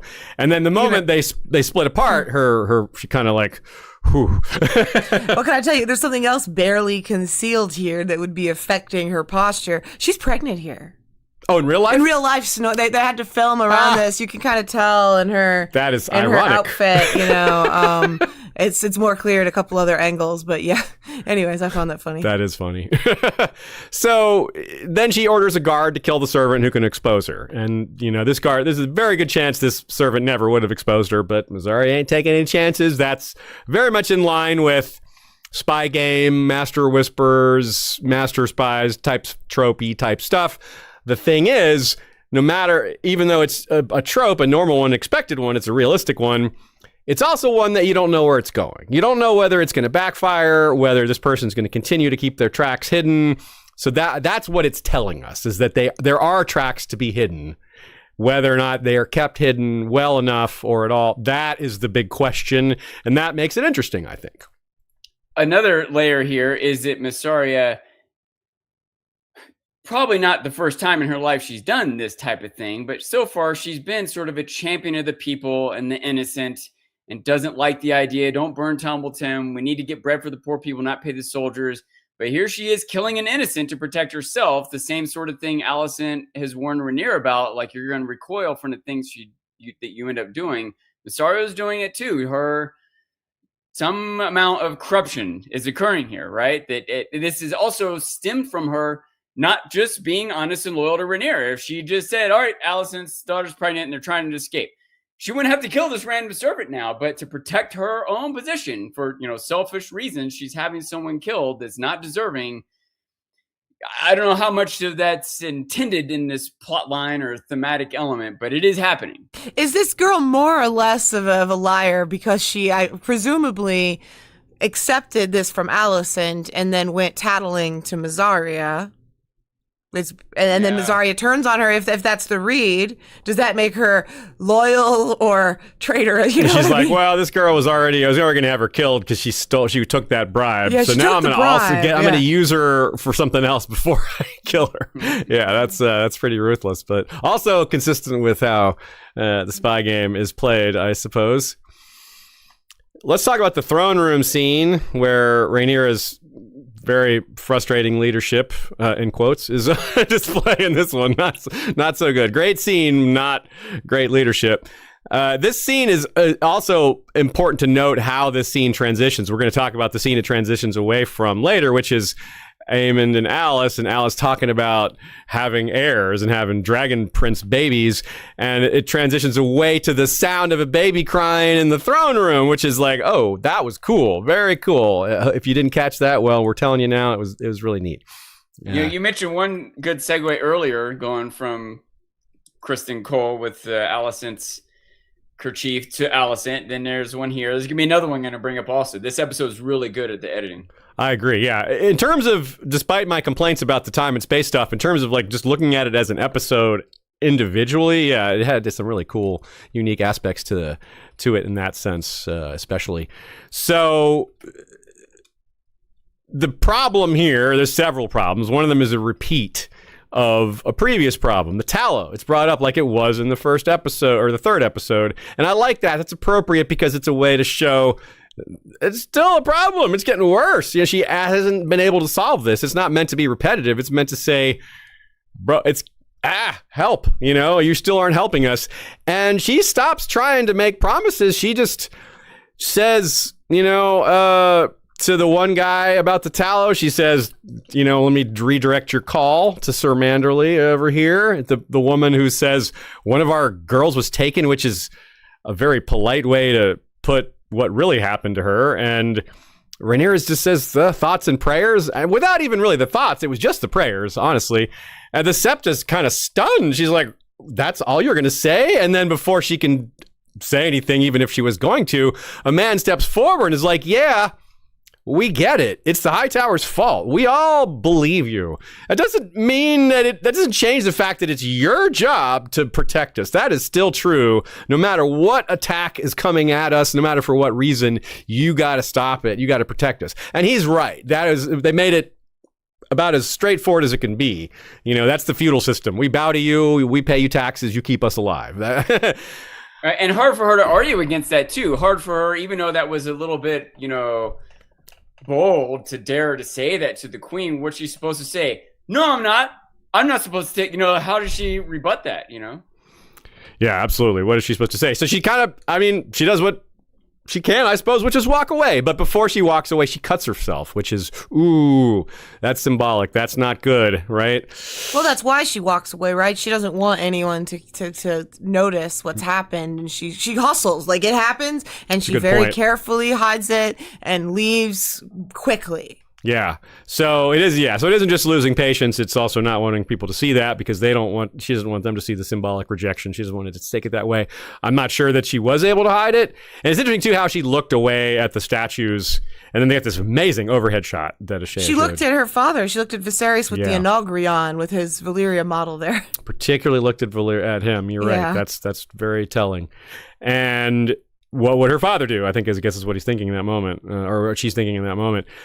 And maybe it comes back to Alicent a bit. Alicent warned her about being a person that you didn't want to be, but Alicent didn't really warn her about losing power. That didn't come up in their topic. She's like losing yourself, losing your personality, losing your sense of who you are. But she never talked about, maybe one day you'll lose the throne. That would maybe sound too much like a threat, and maybe wasn't necessarily given the others' stuff is enough, but this is maybe Rhaenyra getting a sense of that possibility. Maybe for the first time, she's starting to think that this isn't going so well in ways that I might be losing control over. Let's talk about the pirate hangar. That would be Corlys. There's a quick scene here. Alan goes to find Corlys. I guess he roughly knows where he is. We already talked about how maybe that's a little awkward, but less awkward for them because Corlys could be telling them where he is with ravens and all that. And it's also possible that someone got a hold of that. Maybe Orwell passed information on to the High Towers. Who knows? Corlys gets mad at the notion that Rhaenyra is asking for more, but Alan, who is just very quickly proving to be very good at diplomacy, despite his insistence that he's no creature of the court. And in that sense, he's not manipulative, but this court could use people who are just good at bridging gaps and getting managing big egos and personalities. He smiles. He says, "It is I who asks." He's like, "I'm the one asking, Father. It isn't Rhaenyra." And it's true, I think, for the most part. He suggests it, and Rhaenyra's like, "Yeah, good idea." She doesn't bring it up and ask for it. He does bring it up. He's being honest about that. Alan is. But this is his job now, right? Yeah, it is. You're right. Dad, I'm doing my job. You wanted me to do this. I'm doing it. This is part of the job. I got to ask you. I'm looking for solutions. It's dangerous for him to not have support there. Like, he could just be killed. Like, I mean, I don't think it's really about self-preservation for him, but realistically, he should have a good amount of men there. Yeah, protect me too, Dad, if that's what you got a problem. He wouldn't go there, but that would be a way to, like, reach him, to be like, look, think about it a different way besides your ego. He doesn't need to say that because a much more important way to bring that up happens. A much deeper cut is made. He's mad. He's like, "You're taking her side, the person who won't recognize you?" And he says, instead of his laughing, like, jovial demeanor, he gets mad too and says, "How long did it take you to recognize me?" I saw a lot of people point that out on social media. It's like, yeah, like a lot of people took Rhaenyra's side on that one for Corlys getting mad for that one. A lot of people took Corlys' side, like, why didn't she just? But that was a fair point. That why did it take you so long? If you got now you waited this long and now you have to have it immediately. So that's a fair point. I think maybe not everyone thought about it from both points of view, and Alan makes Corlys see it. For those of us who hadn't considered it, it's put very front and center here. And you can tell. Good acting, Steve Toussaint, his demeanor changes immediately. He's like, "Ooh, that's a good one." And can I say real quick too, that it's not just that, like, it doesn't, it's the idea that it's hard to do this thing, right? That, like, Rhaenyra might be wrong, but I was wrong too, and I didn't immediately do the right thing. It takes a minute. Give her a minute, Dad. Like, don't stop, like, Alan on some level might have made a mistake in tanking his relationship with his dad over this frustration.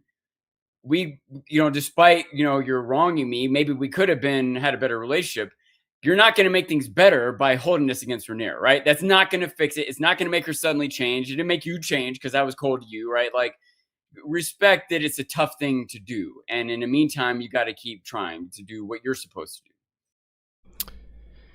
So this is the moment he changes his mind, I suppose. He doesn't announce his decision, but I think this is when he starts to come back around. And by the end of the episode, he's like, "Okay, I'm done with the pirates. It's time to go back."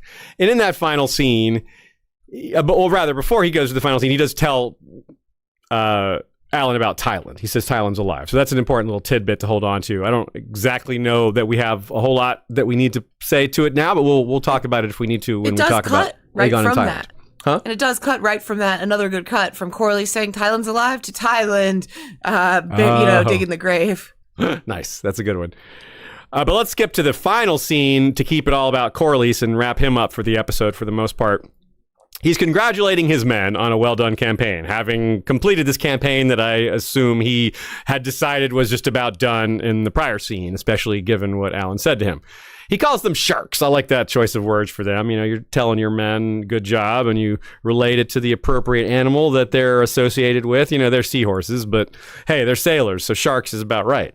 Then he's basically announcing that it's time to go back, right? Time to go back to the city where their blades are needed. And this scene is done like there's some passage of time, like not a bunch, but a few hours. You can hear them in the back singing the Bear and the Maiden Fair. They're celebrating.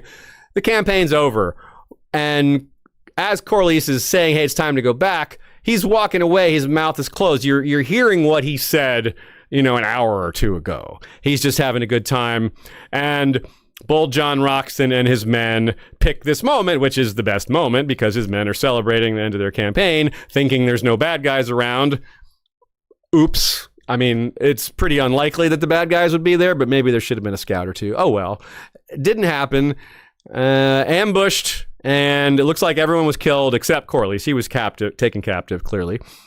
So those men won't be going back to King's Landing to help.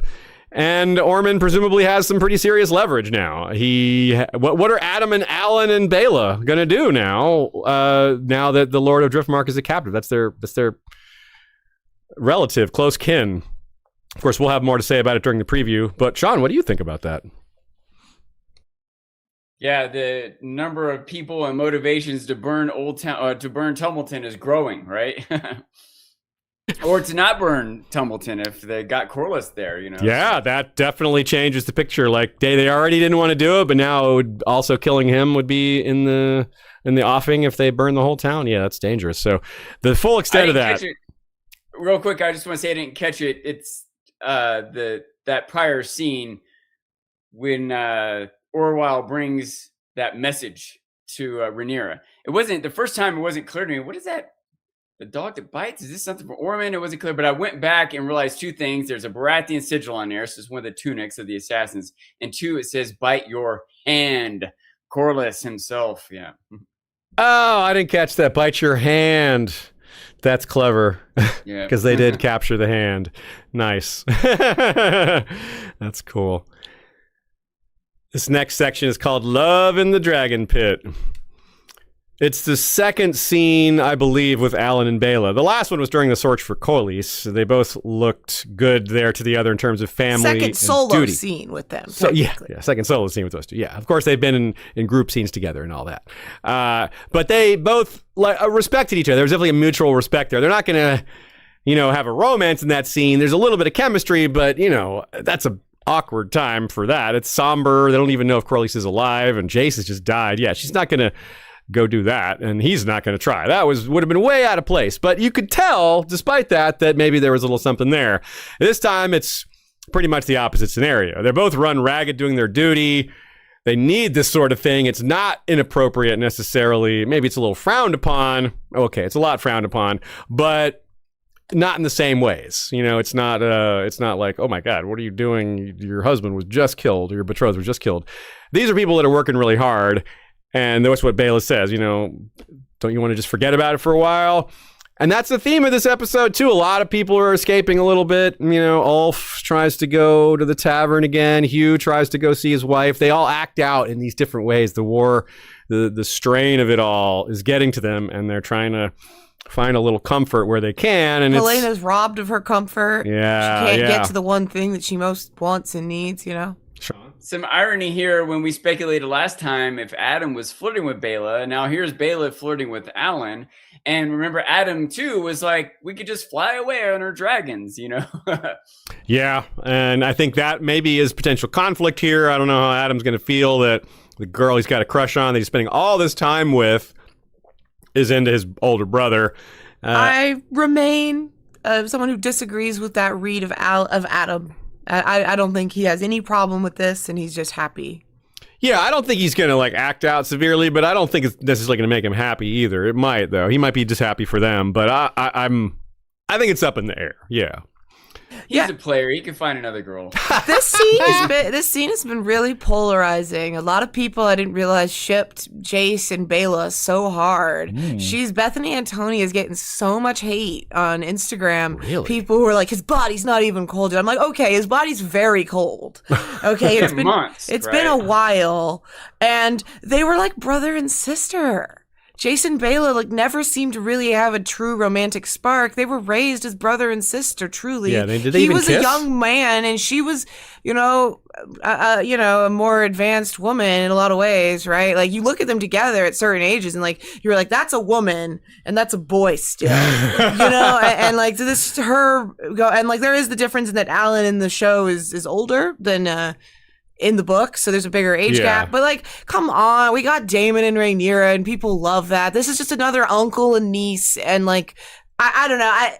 I found the reactions interesting. I don't think Bela and Jace had a spark either. I think they were betrothed, and they knew each I think other. they They were loved each comfortable with other. each other, They but it loved was each more of a other. familial, like Yes. friendly love. I don't think Yeah. it was like they had the burning Over love. after years of marriage, they may have come to be romantically more loving Yeah. or whatever. But The dutiful sense might have worked out for them, but yeah, it wasn't like just there. Yeah, for sure. I was a little surprised by this scene, and just because of our conversation about Adam last week, I was like, oh, interesting. But I didn't. There was no part of me that's like, I can't believe this is happening. It doesn't seem, especially relatively, no pun intended, relatively that bad compared to other relative relationships that have been happening. And they have more to bond over, at least from the surface. Like they both have this thing about their father. Adam doesn't have that problem. And they also have this issue with their future, whereas, you know, Adam's the Queen's talisman, which I think Bela doesn't resent that, but it reminds her of what she used to have, maybe, and that they're kind of on opposite ends of something. And I don't know. It's just something that shows that they're not on the aligned as much as maybe these two are. And of course, the music really shifts in a way like it does to make you make very clear what's about to happen, even if it wasn't already clear. Alan resists at first, but then he's 100% in. That's what she said. Yeah. So yeah, we'll see what happens. As usual, when I say we'll see what happens, it's often my code for this isn't even the book, and even if it is, it might be a changed version of the book. What happens, and who knows? Yeah. So we'll see. We shall see indeed. I like how both Adam and Adam catch themselves like speaking like a little bit the way like not courtly enough, and they're like, my lady. They both have done that where they're like, blah, blah, blah, my lady. Like a little bit of like a Podrick thing without the stutter, you know. Dreamweaver. Let's talk about the tapestry. Man, this tapestry was cool. We'll talk about Aemond and Alice separately. A lot of them coming, but let's talk about the tapestry. This is one of the coolest things. Definitely up there for me with as a nominee for favorite scene. Not quite maybe, but maybe favorite visual image for sure. This thing is awesome. Let's take a close look at it.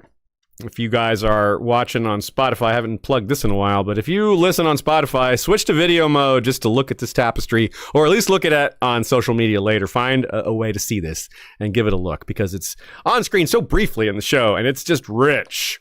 I want to really draw your attention to the two characters, but there's some stuff going on the outside as well that we'll talk about. Aemond is basically pictured inside a vagina in a fetal position, like he's inside. He's the child. It's the mothering thing that's been going on through his entire arc. And above him, of course, is Alice. And Alice, her depiction here is extremely direct. It's not at all ambiguous. Look at her hair. It looks like tentacles. And if you get real close to the one that's like right up to his face there, it's a serpent's mouth. It's a serpent. Like, that is an actual serpent. And that reminds me a little bit of the Ghost of High Heart, who lives in the region, 100 years later, same area, Stony Sept, or High Heart rather than Ironhall, but nearby-ish, has that vision of Sansa with the poison in her hair, and the way that manifests is a purple serpent, in her hair. And here we have serpent hair in a different context, but with similar general meaning, that Alice has some pretty dark ambitions, and a hold over Aemond in a way that is manipulative, and this, you can only wonder. Let's not talk about that aspect of it, because it's real easy to get caught up in that part, which we'll have plenty of time for. But what must Alicent think of this when she sees it? What is her, like, if she's clearly already somewhat aware of her daughter's ability, what does this tell her about Aemond? Who does this figure with the serpents? Is she just kind of dismissing some of this as, it's just Harrenhal's a cursed place, and that's just the vibe there? Or, I guess, like, as a person in her position that doesn't have a lot of supernatural background, like, what does this mean to her? Well, at the point that Alicent gets sent to Harrenhal, do you think there's any chance that she thinks about this and is like, is that me? Oh, like I'm not maybe. At this point, but later, do you think there's a chance that she's like, well, maybe the figure was me? Could be. Because it's a dark-haired woman. Yeah, it could be. Like, you might think, why isn't it red? But it's not dark hair. It could be. Yeah, it's not definitive. So yes, I agree. That's very much a possible thing she might think, that she's the one. Yeah. Wow. Because it looks like, it's the mother. Like she would see herself as the mother there. Like, why? It's easy to see herself as that figure. That's a great call.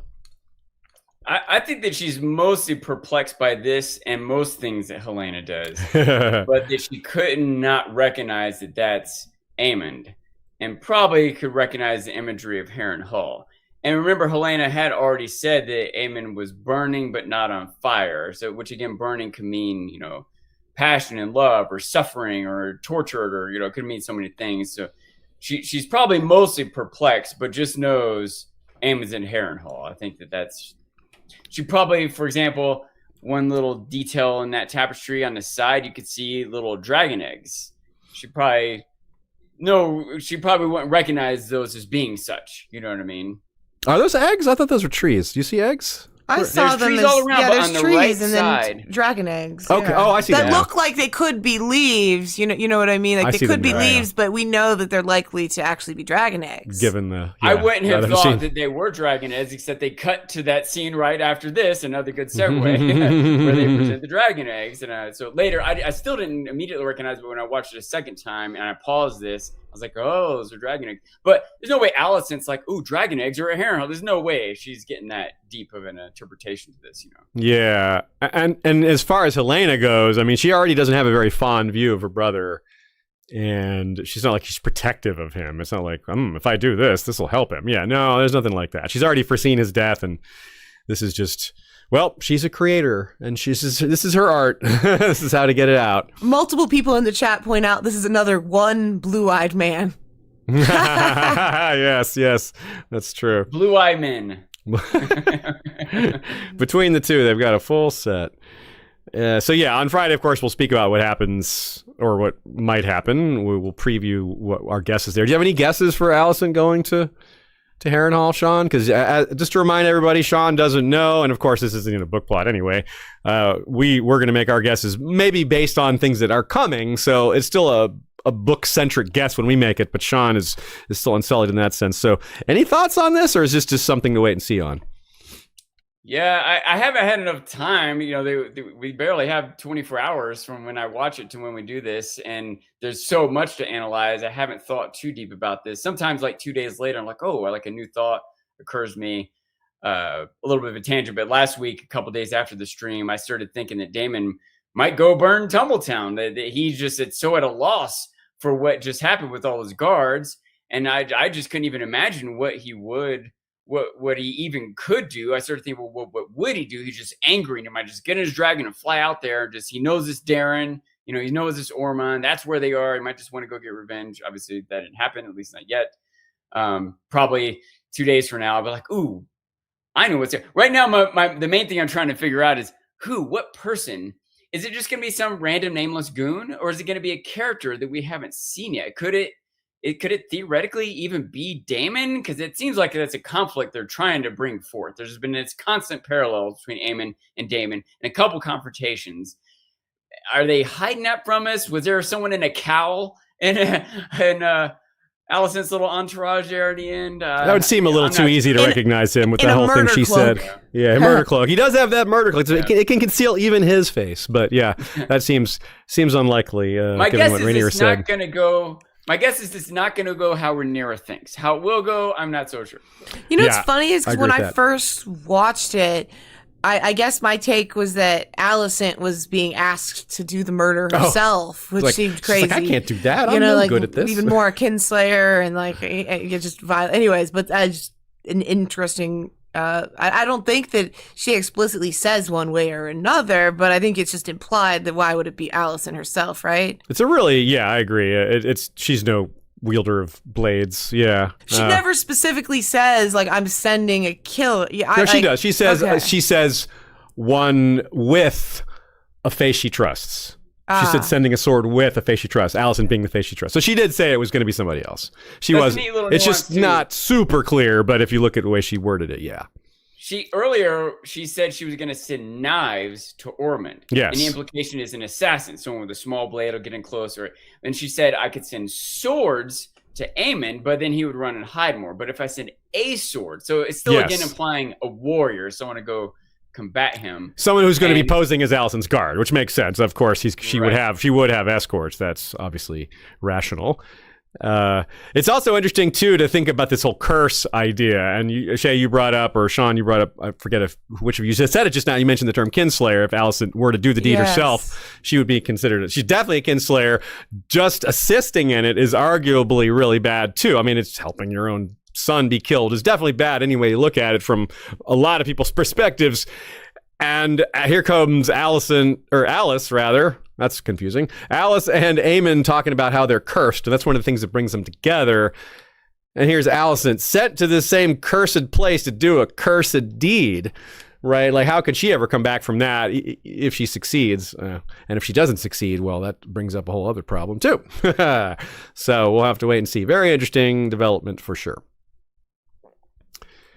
The best place to keep up with us is by going to our website. If you, other than, of course, our YouTube channel and Spotify / other podcast platforms, those are the most direct way to engage with our podcast. But for everything else, go to our website, including ways to find episodes you might not even be aware of, including links to our Patreon, which includes bonus episodes, and including a whole host of ways to support the show by shopping on the links to the right, or just checking out our recommendations, some of which don't actually make us any money. We just put things up there that we think are cool.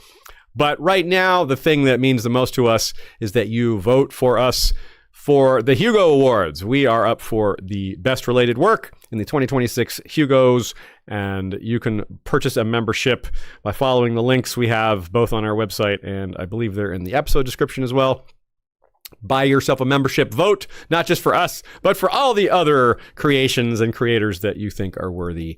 And hopefully, in a few months, we'll be able to announce our success. But even if not, 1 month, we're honored by the process. Months. 1 month. We're about 1 month out. Sorry. Exactly, almost. It's August 30th is the day of the Hugo Awards. Time flies. Yeah. So yeah, you heard her. It's only a month away. So yeah, voting ends August 8th. So if you haven't voted by then, well, maybe next time you can help us out some other way. Either way, thanks for listening, and let's move on. Sean, you said you wanted to talk a little bit about costuming, particularly Rhaenyra's wardrobe a little bit. Why not do that right here? Yeah, I've been wanting to say this every episode for the past few episodes, but we keep going to 3 hours. But I have been taking note of, since the moment when she tore her dress up, when she knifed her dress to shreds, since then, she, and in that moment, said she wanted to be a king, that she's upset that people look at her as a woman and she wants to be a king, and she tore the dress up. Her wardrobe since then has been very plain and straight, and I'm going to say masculine. It's been, broad-shouldered, no showing no shoulders or cleavage or legs or anything. If you compare it to all the other female characters, or even Rhaenyra in the past, who have like gowns and pastel colors and ruffled, maybe Cersei is the one to compare to the most, because she may have had the widest variety of outfits as out of the people that consistently sat on the throne. And I think you're making a good point here. Yeah, Cersei got a lot more severe and masculine in her wardrobe. Yeah, Cersei started to cover her neck and be long sleeved, and there's more mourning in it. Yeah, I think they even a couple times she said, I don't want to wear jewelry, and she's just, if you compare her wardrobe in the episode since she tore the dress up, compare her wardrobe to Alicent or Helena or Massaria or her wardrobe prior to that, and then compare her wardrobe to Ormond and Daemon, and all you'll see she matches up with the men more so than the women. And I think it's a conscious effort both on her character's part and the showrunners to make this definitive change, even if it's kind of a background or a nuanced sort of thing. I appreciate it. I think it's something that makes sense on multiple levels and adds some depth to the character and the changing of character, and is another indication of how much value there is to overall writing and production, not to take away from acting or action scenes or special effects, but wardrobe, costuming, set design, these things are all a big part of what makes us feel what's happening in this show, in this world. And it is nothing like being inside a character's head, but it's a way to get in their head a little bit by seeing their clothing choices. Like you said, this is a reflection of what Rhaenyra is thinking and how she wants to present herself as the queen, which is, like you say, more kingly. Yeah, I even particularly was reminded of it this episode when Alicent grabbed Rhaenyra's wrist and Rhaenyra kind of pulled away and the guards, they unhand her and she kind of straightened her sleeve out. It's just a straight sleeve, you know, there's no like ruffles at the band at the end or the kind of breaking to show the elbow. It's just a straight black sleeves, you know, and it's just such a different type of wardrobe than what most of the courtly women are wearing in this era and this show and everything else. Before we go back to Harrenhal, let's check in with another pair of powerful women, both of whom are Rhaenyra's cousins, Rhaena and Lady Jane Eyre. That's right. Some folks may have forgotten that that's her cousin, but so is Lord Boros, and that didn't work out as well, but we'll talk about him too. Rhaena... This is another, if I could cut you off real quick, Aziz, because I want to point out, this is another one of the perfect segues. When we were in Harrenhal, and Alice is talking to Aemon, and she says... I can't remember the entire quote, but she's kind of discussing, like, what do you think's going to happen? What do you do when you find Vhagar? You're going to fall alone. And they cut to the veil. And someone's falling through the moon door. Alone. Yeah. With her watching, saying, yeah, this never ceases to be fascinating. Well, that's a cold thing to say, but hey, I mean, these... She continues with coldness. They're really making her out to be a villainous kind of a character. Yeah, pretty ruthless, but kind of it's a time that calls for ruthless choices because of the danger that hangs over the doom that hangs over her, as she says. A lot of people have to be ruthless, but her as the Maiden of the Vale, which is that she's a unmarried female ruler of the Vale. She extra cannot have weakness. You know, someone will come in and forcibly marry her. You know what I mean? Yep. So, yeah. Talk about projecting weakness and what that says. Yeah, good point. So Rhaena's eating a blackberry, also a projection of weakness, that this is like a way to show how her lack of food is a thing, not only lack of people, but lack of everything, lack of all sorts of things. And winter is coming. That's definitely a thing as well. The food is going to get worse. This isn't a tenable situation for a lot of reasons. That's just one of them. Winter is terrible in the Vale. I mean, they plan to leave the Eyrie in winter. They just go to the base of the mountain and live there until winter is gone. That's normal. And it's been a 5-year summer. So, and that's, you know, like winter's already started. It's basically clicking in right about now. And there's evidence of that elsewhere, as we'll point to. But that's also why the Roderick's men are called the Winter Wolves, Roddy the Ruin's men. That's because they're the wolves that are emerging in winter, not just because they're from the north. So she sees Moondancer and Sea Smoke and just can't help herself.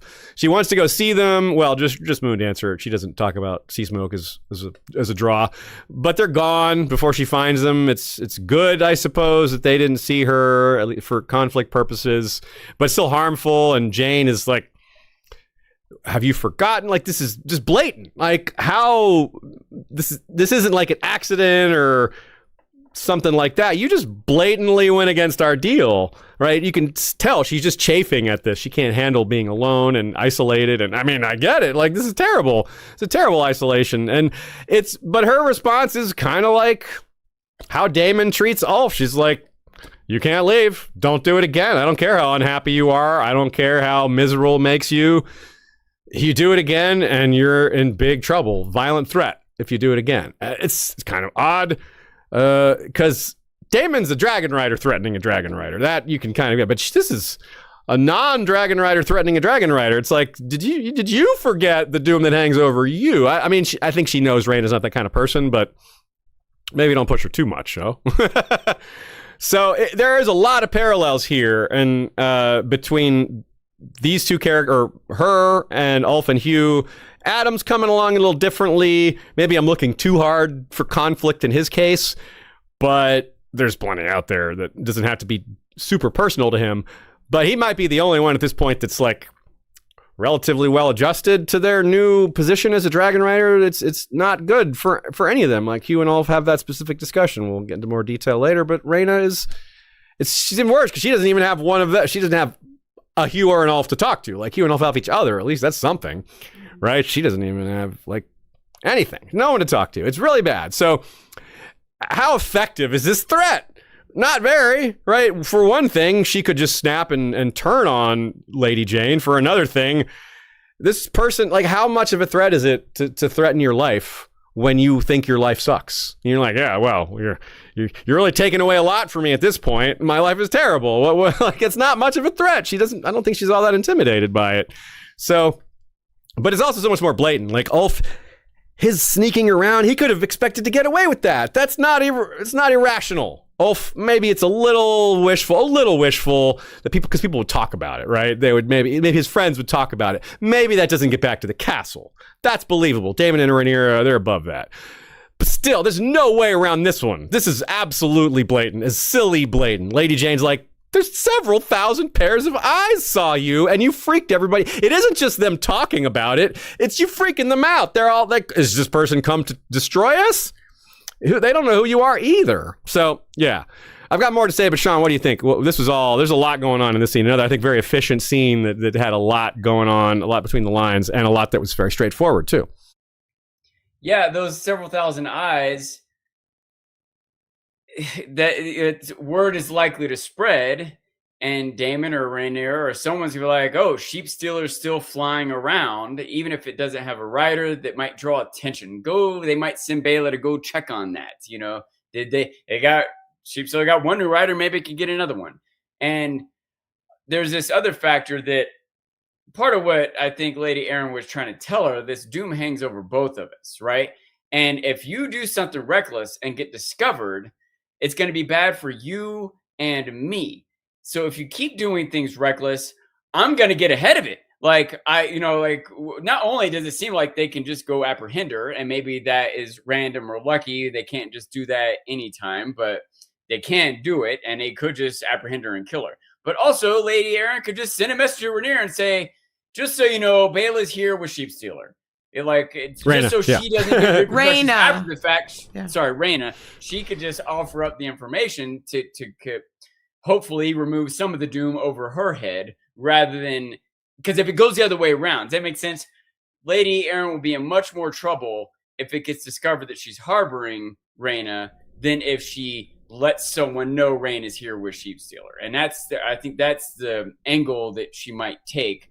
Whether or not this convinces Rhaena, it doesn't matter how much logic or whatever there's behind this. You maybe could argue she takes after Daemon. To be fair, Daemon's already like living the wealthy life, and she's like hoveling in a cave. You know what I mean? But it's more justifiable for her to act on some irrational temporary emotion or whatever. But it is in line with him to just go after the thing that she wanted. She saw her sister and wanted to see her, and just wasn't thinking about the repercussions of seeing her or other people seeing herself in that attempt, and so on. Yeah, she's in a bad state. Like, these things are all pretty straightforward, but she just did it anyway. And I think that's just what we're being told here. Yeah. Yeah, I agree with that she's kind of at lonely, like that kind of solitude can really do something to your mind. Stir crazy, maybe is the right word. All of that. Yeah, I don't know. I have sympathy for her. I get where she's coming from, but I also, and I do like the general concept of, you get what you want and it costs everything else that you loved. That's obviously a classic plot line. I don't know. I don't like the Rhaena plotline that much still. I don't find myself excited to see what she's up to.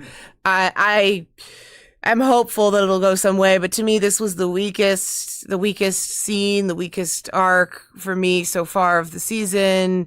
I also wonder, does Jane Arryn smack her dogs like that?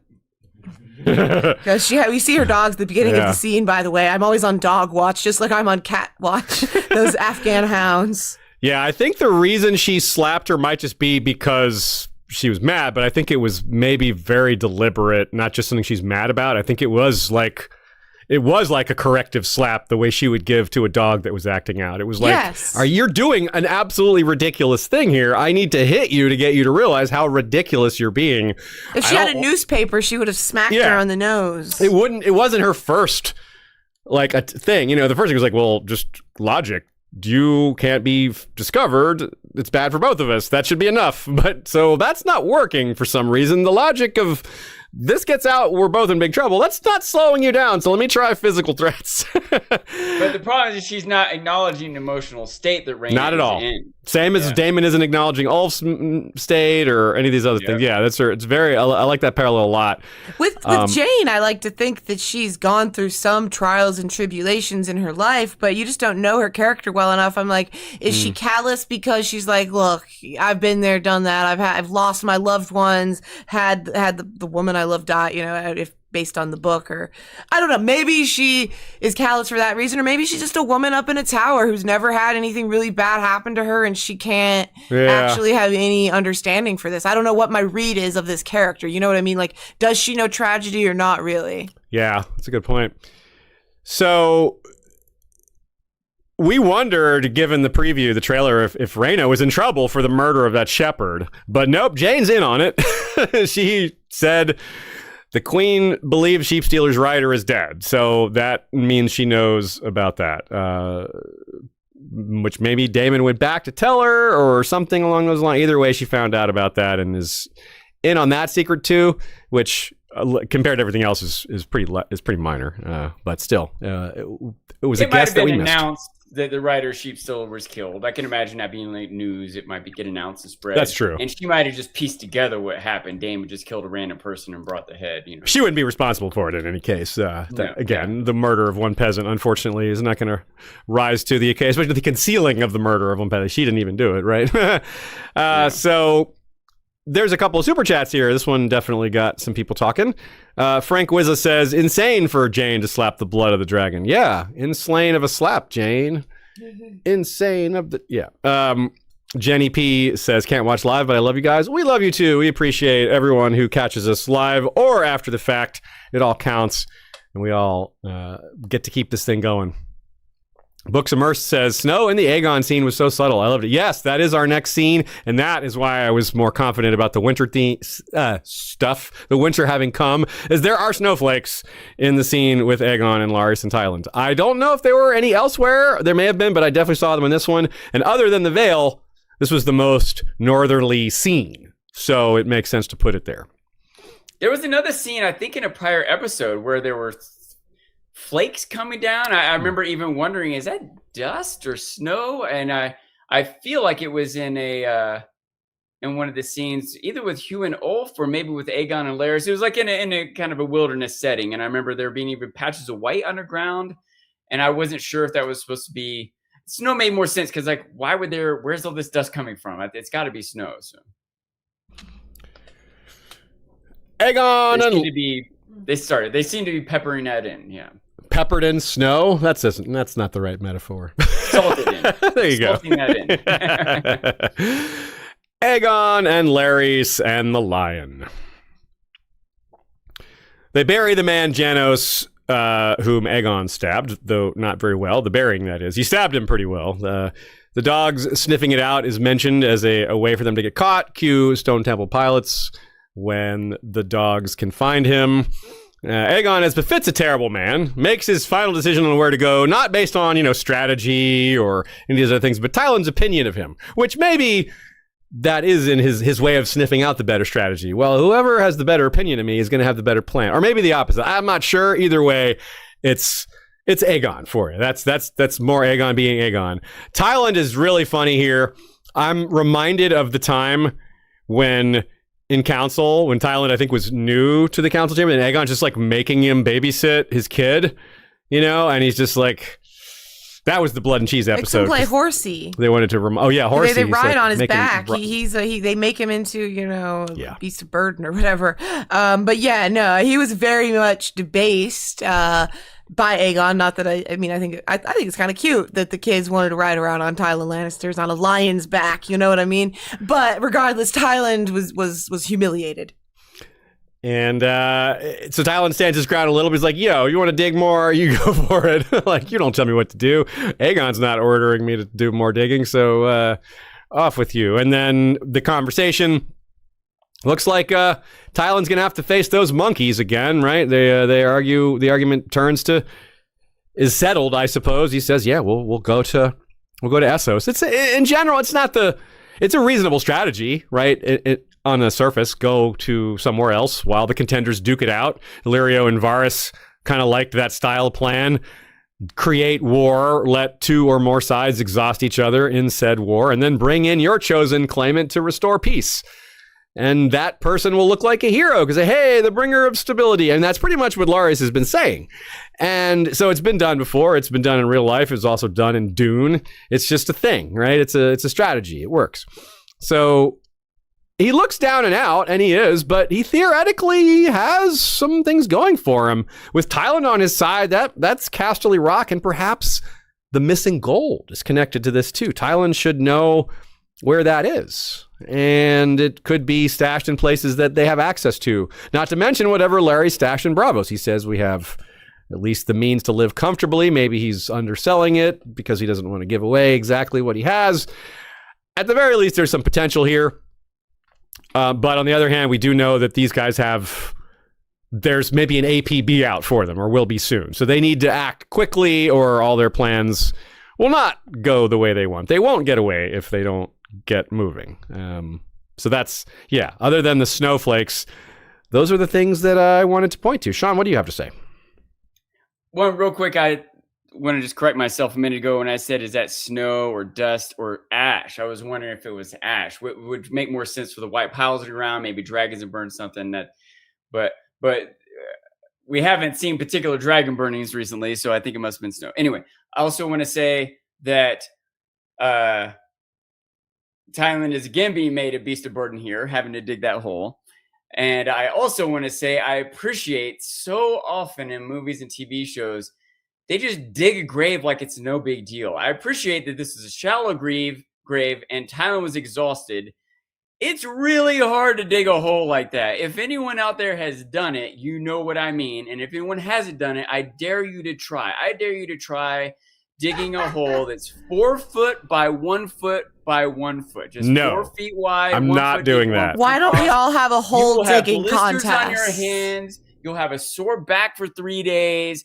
And they dig 6 feet deep, 3 foot wide, 6 foot long holes. And you're like, all right, let's move on now. No, it is really hard to dig a hole or a grave, much less. Anyway, I appreciate the sort of realism they presented with that there. Also want to say I did, I before we started, I said I hadn't really picked a favorite scene, and I decided to name the Cole scene as my least favorite. But this might be my favorite because I remember how much I was stirred. Humorous aside, Tyler trying to answer that question. And then when Aegon, his response, it's such a weird spot that they're all in. They're all sort of leveled a little bit. Like they still on some level are respecting Aegon as the king. But Lars just said, you're a terrible man. You're a terrible king and terrible man. And Tylan is trying to be tactful. But he could easily say, oh, of course not, your grace, you're great. But he didn't. He was tempering the, correct, appropriate, whatever answer to the king with an honest opinion. And he was kind of walking a thin line. And I wonder when Aegon decided after that to side with Larys, if it was because he trusts Larys more since Larys did level with him. I've been through more with Larys. He leveled with him. And I can tell Tylan is still trying to tell me what I want to hear. And so I'm just going to go with Larys. I trust him more. Or maybe if it was because, I don't know, he sees that Tylan is, since you're trying to tell him what he wants to hear, he knows he's being used. Anyway, it was a very interesting interchange, and thinking about what Aegon expected as an answer, how Tylan thought he should answer, and Aegon's decision at the end of it all was very interesting and very telling. And I want to make one last point here. I got to give credit to one of our listeners. I think the name is Miss Ray Ray, who made a comment in our last stream. which was so good. I can't believe none of us honed in on this. Remember when Loras leveled with Aegon, and we talked about Aegon's level of hypocrisy about, oh, my brother had all these advantages, and if only I could have done. Like, what? You had all the advantages. You squandered them away. You could have done more. You should have done more. And that's what Loras is telling him. Think about Aegon's audience. Who was Larys's older brother? Harwin. Not only was Larys' second son with a crippled foot, but his brother's a strong, handsome, sleeping with the freaking queen. Like, talk about how frustrated Larys must have been. Listen to Aegon go on and on. That's a great point. Yes. Situation. Wow. Really great observation Miss Ray made that I wanted to bring forth. Yeah, he really had Chad Strong as his brother. Truly, you're right. But then, yeah, of course, Larys just kills them all and is just as bad as any evil man. I don't know. He's one of the worst people, I think, in the show. I think one of the most despicable to me. You just made me think of the parallel of Larys burned his brothers, Aemon burned his brother. The younger brother's burning the older brother. It's the thing to do in Westeros. You just got to be a little smoother with it. Larys was better at it, even though he didn't have a dragon. You know, the other funny thing is that, Larys and Aegon are also both uncles to Jace and Luke and Joffrey. They're both uncles to the same kids. So many connections they have. They look,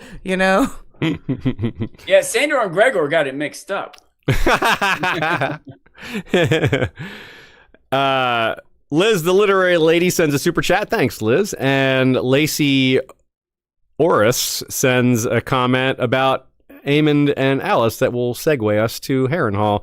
They say, we've seen Aemond in that fetal position at the brothel. The same relative position that he's in the tapestry. Yeah, that's a good point. Which is, I think, the first time we see him with a lover way back when. Yeah, I believe he was in that position. And then doesn't the curtain get pulled back by his brother? And he was in that position, and he looked so small and frail, Yeah. Yeah, he looked just like that.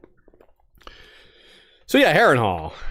You can already tell that Aemond is starting to like Alice by the fact that he's not arrogant towards her, because he's pretty much arrogant towards everybody. He kind of puts on that front. He's a royal. He's got kind of thin skin, but he likes his dragon more than he likes Alice, at least early in the episode. Maybe that's starting to change. I don't know, but definitely not early in the episode.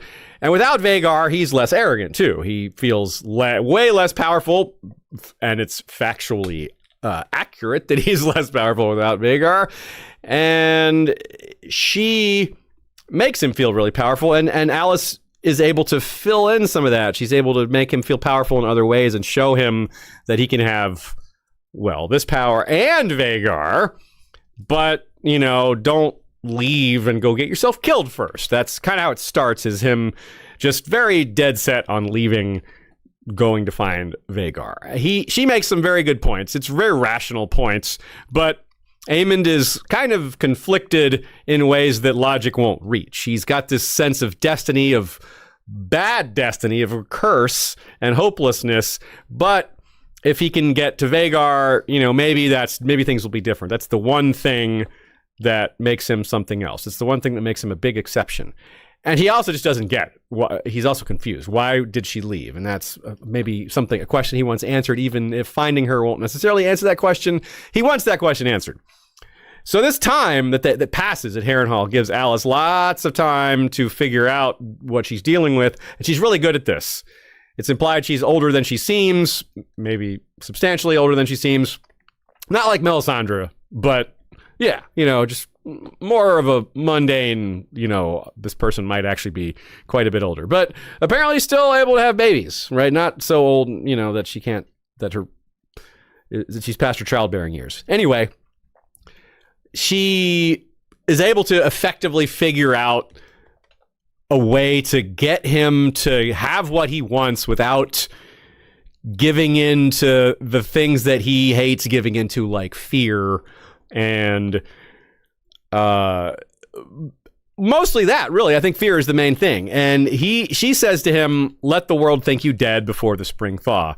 And is it possible Vhagar flew away as a means of protecting you? Without you, you're hidden. The queen assumes you're with her. And that actually is almost straightforward, but it is driven home later when Rhaenyra and Alicent discuss it, and she says, I know where Aemond is, and she's like, he's not at Harrenhal. We looked for Vhagar. She says, I didn't say I knew where Vhagar was. And that really makes the point clear. And before she can go any farther, Aemond, because there's like minefields when you're talking to this guy. There's certain things you got to say just right, or else he'll get mad or get uppity or get surly. But she navigates it perfectly. He says she's no queen. He refers to her as the queen, and she's like, he's no queen. She says he's no queen, but look where he is when he says this to her. You said it exactly inverted. Yeah, I did. Yeah, he says she's no queen. Aemond says she's no queen about Rhaenyra. Yeah, and he's kneeling right here in front of Alice as he says it. He is not kneeling. He's sitting down already. He's sitting down. It makes it look like kneeling. Yeah, You're right. He's at a lower level, which is important. Yes. The important part is the staging of it, but yes. Just to be clear, he was sitting and she straddles him basically. Yeah, she comes up real close in a very sexual way to him. Absolutely, yeah. She's trying to win him over in a way that no one really has before, because Sylvie did in a sense, but she didn't have any designs on him, right? She just benefited from the relationship, but didn't take it any further. Alice has big plans. So we have this broken up into a few sections here. Sean, why don't you weigh in now, and then we'll move on to the next portion of it.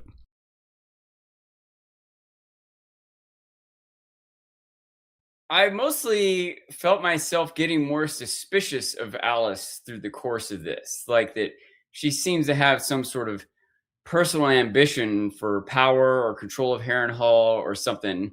And I in the past, I've thought that maybe she had visions of what the future held and was trying to move people toward that because she thought that's what was supposed to happen. And I suppose she might still also be doing that. But it didn't seem to go how she thought it would with Daemon. So now she's trying with Aemon, which I also wonder if her visions might have been confused. Like if she had a vision of, a long silver-haired, Targaryen dragon rider and thought it was Daemon. It didn't work. Oh, it must have been Aemon. I just had these guys mixed up. But I still wonder, what is she angling for? She seems to be saying, stay here with me. We'll start a family. We'll have Harrenhal. We'll have our own dragon eggs. Don't compete for King's Landing and the throne and get caught up in this war and get yourself killed. Just stay here with me. All right, but how does she see that going? Are they going to be their own little kingdom? Is Rhaenyra going to be like, Alice and Aemon are the king of Harrenhal, and that's the 9th or 10th or whatever kingdom of the realm, and they're just not under my... How is this going to go? I can't see what she's angling for here. Well, you're on the right track, I think. Yes, she's aiming for a kingdom. That's accurate. That's what she's describing. And yes, you would win followers with that. And I think, as we said before, well, for one thing, most of the realm is still on the sidelines, even though so much has happened and so much has played out. And Aemon believes that Rhaenyra is going to fail, and he doesn't really know what Ormond is doing. Neither of them know anything about this Ormond Daron stuff. That's completely, she does. Alice knows, but I don't know if Aemon knows. I don't know if she's told him about that. Either way, he's ahead of him in the line of succession and has that. So, yeah, they're thinking, why go take King's Landing, make this your new capital, and fight from here? People win followers and start a new bloodline or what have you. Yes, that would be really difficult to do. But if Vhagar is there guarding the spot, just like they never attacked King's Landing when Vhagar's there, her thinking is, well, they'll think twice about attacking here as long as Vhagar is here for now too. And it will come, presumably, this conflict, this showdown will come after, just as Laris has said, after the realm has torn itself apart and everybody will be much weaker. She says, wait for the spring thaw. She's talking about potentially a little while, quite a while, maybe even years. She has a long-term, maybe 5-10 year plan to rise up again or move in once Rhaenyra has failed. I mean, she says Targaryens returning to Harrenhal, starting a new bloodline, having Dragonlord princes' sons. Yeah, she's talking about... Yeah, that's a very long-term plan. Yeah, she's talking about a whole new dynasty. Those eggs, wait for the dragons to grow, and then now you have 6 dragons to her 6, assuming she still has 6 after whatever battles ensue. Yeah, I don't know. It seems pretty, let's just say that was even a reasonable, sound plan in general. You think you're going to keep Aemond in check that long for all of it? I don't know. Well, you don't have to keep him in check. You have to win. That's the point. She's not keeping him in check. She's winning him over. She's buying him into this vision, and he seems to accept it. And he likes it. It appeals to all the things he wants. So, yeah, it's not, she doesn't have to, this isn't like, obviously you're not making this point, but this is nothing like Ormond and Daeron, where Ormond is going to rule through Daeron. This is her winning him over through love, through attraction, and ruling beside him, not through him. I'm still contending that this might win him over today for the next week or month, a year. 5 years from now, he's going to be cooped up in this castle. He's going to have enough. He's going to want to go do something. Well, he's like running out to the horses. Wouldn't he be doing something? That is doing something, though, isn't it? He'd be building a kingdom. Followers would be coming to him. He'd be holding court. He'd be doing all the things a king would do. I suppose. Or perhaps conquering the region. Yeah, like he wouldn't be cooped up. He would be doing stuff that kings do. Still, it seems like a stretch. It is a stretch. I'm not saying it's not a stretch, but it's not crazy, I don't think, because this is a time of instability. And there's a bunch of different factions destroying each other. Establishing a new dynasty is not unreasonable, and this is the place to do it. I think really she's like, well, I mean, if she loses Aemond, she gets a Targaryen baby off of him, then she's got a real then piece. She can kill Aemond in his sleep, like she borderline threatened could happen, but has the baby and she's the mom. And well, but that doesn't improve her station, though. Then all of a sudden she doesn't have Vhagar. Right? Like, I think that's a big part of why he buys into this. She does say, I could have done a lot of things to you, but she lays out her plan, and the plan does not work without him being removed from it, whether early or later. So it just doesn't, like, that, I don't think that flies. Like, yeah, he's right to not trust her. You guys are right to not trust her, but I don't think I think her vision very much appeals to him. And that's why he's not going to worry about, like, what is she doing to me here? Because he's like, oh, I want this too. She sold him on it. Like, she's like, oh, I'm bought in. This is great. And of course, she seals the deal with sex, which he has issues with, and motherliness, which she has issues with. And that's another reason why I don't think he'd ever get bored, because he didn't even get bored of the one girl he was sleeping with in King's Landing until he was forced to leave her, basically, until he was exposed. He had been seeing her for years, and he's that kind of way. He's the opposite of his brother, who was a womanizer. He's in his own way kind of loyal to the very few women to be clear, Sean wasn't saying he would be bored of Alice, but bored of being stuck at Harrenhal and not out, on the field doing things. Well, I don't think at any point Sean was saying Aemond would be bored of his wife, his woman, his lady, to be clear. Yeah. I also think in general, I don't think this plan is crazy. I'm just suspicious of keeping Aemond on board with this plan for 10 years. I just don't know. Well, if the plan either works or it doesn't. Like, if he becomes king, well, it's not a plan anymore. He's a king. It's a thing that's happening. What's he going to do? Just give up on it? Walk away from that? Like, he's already got kids? I don't really see it. That part of it, I don't agree with you on. That's okay. Well, it's a future thing that we're predicting. Well, I guess part of it is because it won't just be as simple as he's king. There might be an embargo around Harrenhal, and he can't feed the people. Well, then he would have something to do. He would go fight, right? Leave, That's what he wants to do. He's got to have an army. Maybe if he got the army first, Well, exactly, right. Yes, there's all these steps that would have to happen. There's just a lot of variables stretched over a long time, and it seems hard to call this a plan. So was the conquest itself. I mean, it's not really different. I mean, he has the biggest dragon by far. Aegon did not have an army. Yeah, like I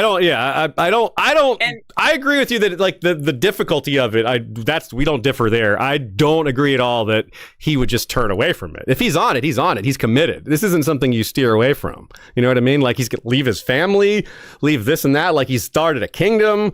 Yeah, I don't think so. I also might be reading too much into his impatience and his parallels to Aegon, because he was mostly more patient, more training and learning and just accepting Aegon as a king and being that's what she just convinced him to do, though. She told him to be patient. Yeah, but the patience is only the patience isn't this whole long time. It's only until the war is over or until they have their opportunity. Until there are fewer dragons, Sean. I think is the key, he's also right? been established to be patient, too. Yes, fewer dragons, yeah. But no, I think the key is that she's saying, no, strike when there are fewer dragons on the field. Yeah. So the plan, she has a 10-year plan, but it's more likely to be a 1-year plan for him to hide out. Do you know what I mean? The hiding portion is not 10 years. You're right. That's a very short-term part to of me it. why I don't think it's crazy to ask this of Aemon, because, it's only a short term. You got to believe that there'll be dragons off the fields within the year. There's war brewing. So moving on, he sees this stable boy when he's getting ready to leave, and this person was mentioned as the only one of the few people living in the castle. Well, one less now. Population is, there's the blind guy who churns the butter. Maybe that's it now. So they have butter still, but that's about it. Sean, is this the first, truly overtly evil thing she does? Just killing this kid? The argument is, Aemon would have killed him anyway, but no, this kid had enough head start. He could have easily gotten away. Harrenhal's huge. Take a couple of turns and you're away, right? So, I don't know. I think this is maybe the suspicion's been there forever, right? But this is the first straight up she murdered someone. I don't think she's done anything like this that we've seen. Not only that, but also adding to my suspicion, later we see she has a literal blood on her hands, which I assume is blood left over from this murder, because they go right for Nissa pulling the eggs out, and when she's showing eggs, you see it on her hand, and you see it come off onto one of the eggs, and so I do think they're showing she's guilty, if you will. So he had said, he was happy to settle the score. He was trying to leave things balanced, this is a good way to leave, and good time to depart because we're even. And it kind of sinks in for him in this scene. People really are hunting me. Just one person seeing me. He was very bravado about this, and just seeing this example is man, I really am kind of at risk, aren't I? Because this is when the line comes up. Thank you for not doing anything to me. Well, he didn't say it, thank you, but she says there are many things I could have done to you. But this is so perfect. She doesn't say it as a threat. He says, then what is this game you play? She says, it's yours to learn if your spirit is willing. This is perfect. Makes it a challenge, not a threat. Aemon responds positively to challenges, poorly to threats. A lot of men do, let's be honest. But he is particularly wears that on his sleeves as a thing he is. And she says it just right, her tone of voice and all that. You can't, she just perfectly walks that tightrope. She says, I have power over you, but I did. Oh, Christina K points out she killed Oscar's dad. Oh, yeah. Kind of she claimed that she to have done that. That's right. He was old and close to death. He was literally on his sickbed and probably would have died within a few months, no matter what. I guess you can call that, and that one maybe wasn't evil, but that's you can as well. It also wasn't as definitive. It's possible he was going to die anyway, and she just took credit for it to Daemon, right? We didn't see it on screen, whether she did or not. We didn't see it. It's something. It's the type of thing. It's not a hard prediction to make. Hey, Daemon, I'll take care of that old guy in his deathbed for you. Then the old guy in his deathbed dies, and she's like, hey, I took care of that old guy. It's a Melisandre kind of thing to do, to take credit for it. I agree. So, we can't be sure of that one, but if she did it, then there's a strong argument there. Either way, I love how she puts just the tiny hint of fear into this, but more the challenge, and even more than that, the love, the attraction, the lust, which really binds it all together and binds him to her. But beyond that, there's the history, the lore, which matters a lot to him. This is without this, I think it would be more likely to be a short-term thing. This is the thing that maybe is ultimately will keep him for the long term. The secret treasure. That's not a euphemism, although she did show him that too. The eggs. This is staged well. She did the order of things really well. I thought the order of events here proceeded properly. First she takes care of him, then she protects him, and then she loves him, and then she sleeps with him, and then she shows him the plan. I don't agree. Okay. I don't think they slept together in that she kisses him. Ooh. Oh, and then they just go right to show the eggs. It's just a kiss. It's not very... Okay, so they sleep together after this. Yeah, and maybe we'll see it or maybe we won't. Because they kiss as the scene ends and the baby cries thing, so it's kind of implied. Yeah, and then the next time you see them, is she's showing him this, but like I just didn't read it as they went. Okay, so they might not have done it yet, which is even more maybe manipulative, a way to like keep him in to like, ooh, this is coming, you're gonna get to do this. Yeah, like that would maybe add to it. The order is that she kisses him, you know, and then it goes right to that, right? Yes, but then they end this scene they end kissing. That's what I'm talking about. And then it cuts to the throne room with the baby crying sound. That's what I mean. It's like it's implied they sleep. I think you were right to correct me before, but I'm saying it's implied that they sleep together right here as they're kissing, because she talks about making heirs and then they kiss. Yes, right here. Yeah, my point is she doesn't do it before the egg. That's right. Yeah, that's what I'm saying. You're right to correct me, but this is what I meant. This is what I was thinking of. So I do think they sleep together, but I think you're right that it maybe probably didn't happen until this moment. So yeah, and I think this is really neat how so many things in his character built up to this. The way his brother treated him, the way he's the opposite of his brother in some ways, the way his mother treated him, the way he seeks power and challenges, and the fact that he does feel kinship with her on some level because of the whole feeling cursed. He does feel like a kinslayer. He does legitimately feel bad for what he did to his brother, even though a part of him feels like he kind of had to, or feels like it was more pragmatic for him. And of course, we know that she got a lot of that information from just him talking in his sleep. But obviously, on top of that is her master manipulation. And you wonder, did she plan on trying to do this whole dragon stuff with Daemon? Probably not, because he was already married, to the queen. Like, where's the opening there for this? But Aemond, he didn't ever really go through with his betrothal to the Baratheon girl. He's kind Floris of open. Baratheon. Yeah, Floris Baratheon. Did they specify to the show? I know they did in the book, but they did. Anyway, but you're right. That's who it was, and it makes sense that he would know his history. She's like, "Don't you remember your history?" And it kind of reminds me of Aegon talking about how Aemon was good at High Valyrian. So he spoke the language well. He probably knows the history too, and he did. He knows which dragon. He says Dreamfire, and that's right. It was Dreamfire. Dreamfire lived there for a while with Rhaena. Helena's dragon. Helena's dragon. It's so much of this connects to Helena, not just her weaving of it, but that's her dragon now. It's really cool. A lot of connective tissue here. Maybe slightly confusing that there's a mention of Rhaena Targaryen. Nothing to do with the Rhaena Targaryen. Well, that Rhaena is.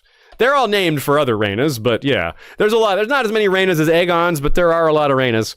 This Rhaena got around. She lived off on Fair Isle. She lived at Casterly Rock. She lived at Harrenhal. She lived at Dragonstone. She lived everywhere. She had multiple nicknames. She had a long life. So we're not going to go into too much detail here because there's just so much to say about her. She deserves her own episode. And when you do a lot of things and have a long life, that's a long episode. And this one's already pretty long just on covering the episode itself. So yeah, really cool character.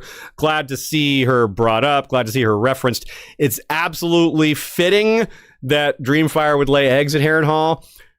Dreamfire had laid 2 clutches of eggs in book canon prior to coming to Harrenhal. There was no mention of her hatching eggs at Harrenhal in the book, but it's absolutely fits. Of course, a dragon that's already laid clutches, a dragon that's relatively young, and why would Rhaena be eager to give those eggs to her family? She wasn't on great terms with them. So it all very much, it's a great addition to canon that fits very well. And it also has to explain, it also serves as a way to explain some things that are coming that are in the books that didn't have answers in terms of, well, how did this even come to be in the first place? A lot of you know what I'm talking about, but of course we're keeping that on the wraps for now in case it's either different or, well, who knows? We'll talk about that when we talk about preview stuff. Aemon says, "I've been cursed for my sins. All I put my hand to withers beneath its touch." And even that is something that she can connect to him on. Do you imagine that you alone know what it is to be cursed? I'm tired of this desolate existence, and I think so are you. You've been alone your whole life, Aemond. Can you imagine what it would be to have it otherwise? Oh, she's got him. And is this magic? Or is this real? Do I mean when I say is it magic, I'm talking about the egg being warm to his touch. Is she making it feel warm to him? Is she just doing a tiny little bit of magic? Or is he feeling that for real? Because that would be the time to really sell it. To add a little warmth to that egg just to make him really feel that. What do y'all think? Is that a trick or is that I think they're real eggs that are, I mean, well, obviously they're real eggs. They're not dormant, petrified eggs. And I Right. think there is a real dragon in there that could hatch, is my take. They're not dead eggs. Yeah. She may have I caused think him to that feel could it be- anyway, but yeah. I think that could be correct, that they are real eggs, and also that she might not be using magic, but she could have still planted it. She picked one of the eggs out to hand him. She could have warmed that up ahead of time, right? I agree. I'm saying, yeah, it's like a Melisandre thing where maybe she believes they're legitimate. I mean, they are real egg. I mean, no one's saying they're like fake, but Yeah. whether or not they're fossilized, I think I agree with the Shay. They don't look fossilized, and Aemon didn't react that way to it, but she might have like, put her finger on the scale, not cheated, not like lied fully, but like, I really want to make sure he believes this. So She sat on him eat it. like a hen. Because again, she did That's go right.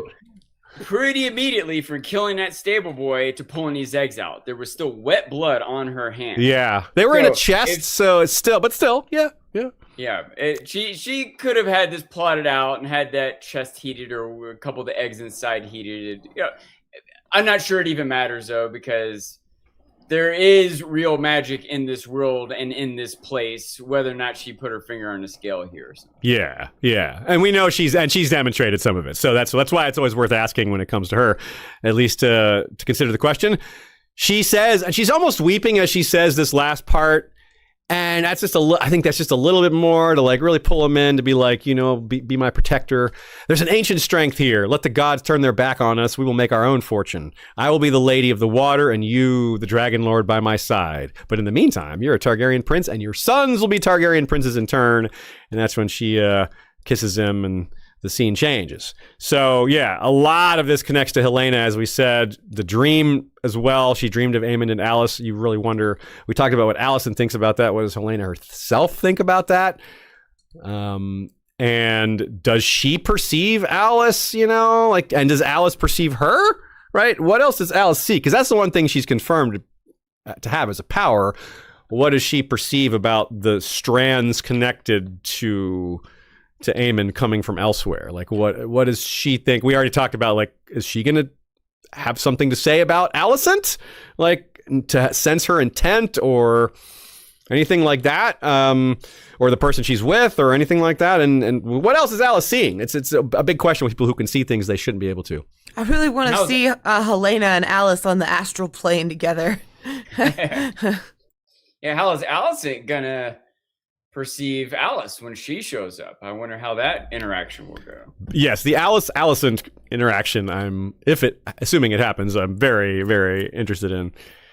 Christina K. also points out when she removed the cloth, there was a bunch of dust on the egg. So maybe that's a reason why it wasn't just heated up, but it still could be the magical heating, or could just be legit, completely from the legit. coals that she put in there. The ash from the coals. That's a good point. Yeah, the Kristen coals. Burning is... No, that's not. He was nowhere near there. Tumbleton. Let's move on to Tumbleton.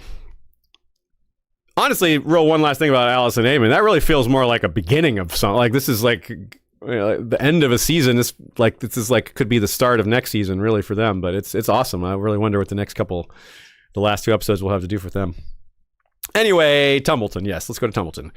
As there have been most of the episodes this season, Tumbleton is heavily featured, multiple scenes. Gwaine goes through all that suffering, sheds a tear for a friend he respected, as we talked about last week, in Kristen Cole, only to be insulted in multiple ways.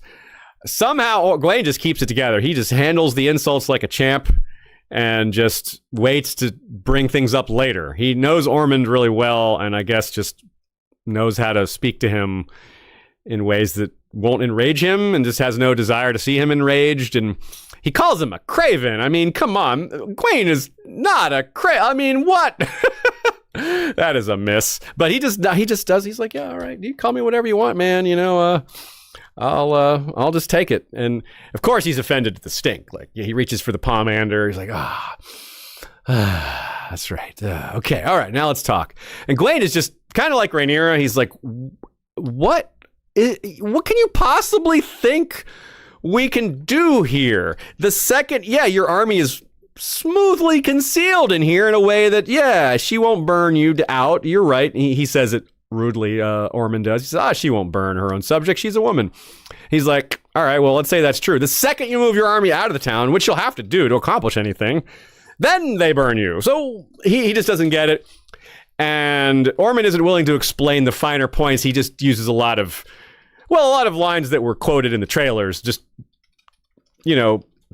trite things, cliches. We are exposing her as weak and unsuited to rule. Little by little, bite by bite, which is kind of true. That is his strategy, and it is effective in certain ways in the city. Ormond claims the great houses can't help but join them. But that's when Gwaine points out that none of them have. And that's when we get that long-awaited, the patient hunter gets the kill line. So Gwaine wants more explanation. And that does seem to come off screen at the end of the episode. But he's in the meantime has to, have some rest and, some food. Maybe this isn't the thing to do the moment he arrives. He's got time to suss out Ormond's plans after he's had some rest and some food. Ormond is getting a little annoyed by the courtesies, or annoyed by the conversation, so he switches to the courtesies. They're standard courtesies, but they're so not, because he's like, hey, see that this man has a bath, Your Grace. Like, sending the king to give someone a bath is so weird, right? But that's what Ormond's doing, and it's been consistent. And if Ormond wasn't just likable enough, then he starts up with the homophobia. He's like, earlier in the scene, he says, I'm sure you found solace with your brothers in arms, which by itself, okay, yeah, you had friends on the road, but when he says these other things after that, you realize in retrospect, he was insulting him for being gay or bisexual. Because he says, when you're bathing him, mind yourself, backs to the walls. It's like, what an ass. And you'll remember Alicent said that Gwaine found him cruel and thought many people were cruel, which was one of the key clues that Gwaine was, queer of some sort, and that he was facing, bullying for that. And I felt that he kind of has had that coding since we've met him, just certain things about him just gives that off. And Freddie Fox is bi in real life, so maybe they cast someone like that on purpose. I'm not really sure, but this I think confirms it to me that yes, he's being homophobic, and I think he's accurately saying that Gwaine is queer. Now, it's kind of not necessarily, it's maybe becoming a bit of a trope, because it is a real thing sometimes, that there are people who are self-hating in the closet or whatever. And in this show, they've made Ormond childless, which is surprising, because in the book he has 4 children, but Gwaine says he's next in line. So is Ormond just not married himself? Maybe he's like refuses to get married, but you haven't makes thought it some of the other smell. reason. Think of the smell of children, of a woman. Yeah, there are a lot of other sex. reasons. He could just be above it. Like he thinks, I think I'm of him too as good. just kind of sexless, and like I'm like not like asexual in a way asexual, that yes. he just doesn't have much sexual drive. I'm curious about that. I can see that, but that's a possibility I would prefer than just being in the closet, self-hating, because that's kind of overdone as a trope these days. But it wouldn't be, it wouldn't be it wouldn't be like the worst thing to do. It would be fine. So Darren and Gwaine get a scene together. Something we were really hoping for. We got it. It was really strong, efficient scene. Not very long, but they did a lot, right? Gwaine is clearly exhausted, but talk about exhausted. It's like, you're exhausted. I have to live with this guy all the time. Like, I think I'd rather have been out there in that campaign with Kristen Cole than in here with this guy. Seriously, man. Darren has a lot to say that's kind of indirect. Like, well, first of all, Darren says, you know what he is. You left me alone with him. And he's like, well, I didn't have a choice, but neither did it grieve you to ride away. I hate what I am with him. A puppet, a fool, a child. Yeah. And you know who else says, you know what he is Alicent about Aemond, which is an exact line. And so it's just another parallel between Darren and his mother Alicent in so many ways. And I saw a great edit the other day, I guess yesterday, because hardly been last night. I saw an edit of Darren and Alicent, Emily Carey Alicent, and it's eerie how well they like look alike in a lot of these scenes. And I'll show you as these. Oh wow! Picturing really, Emily Carey now, looking at this picture of Benjamin Ainsworth is like, whoa, right. Yeah, so you know what he is. Yeah. So Daron immediately starts talking about not wanting Gwaine to leave. Gwaine says, well, I'm gonna go to Old Town and prepare to pick up the pieces because he's second in line. It's quite possible that the events that happen after this change Gwaine's mind. We'll see, because for one thing, Gwaine hasn't yet asked Ormond what the full plan is. And as I said, it seems Ormond might have told him, but not in a way that we could hear.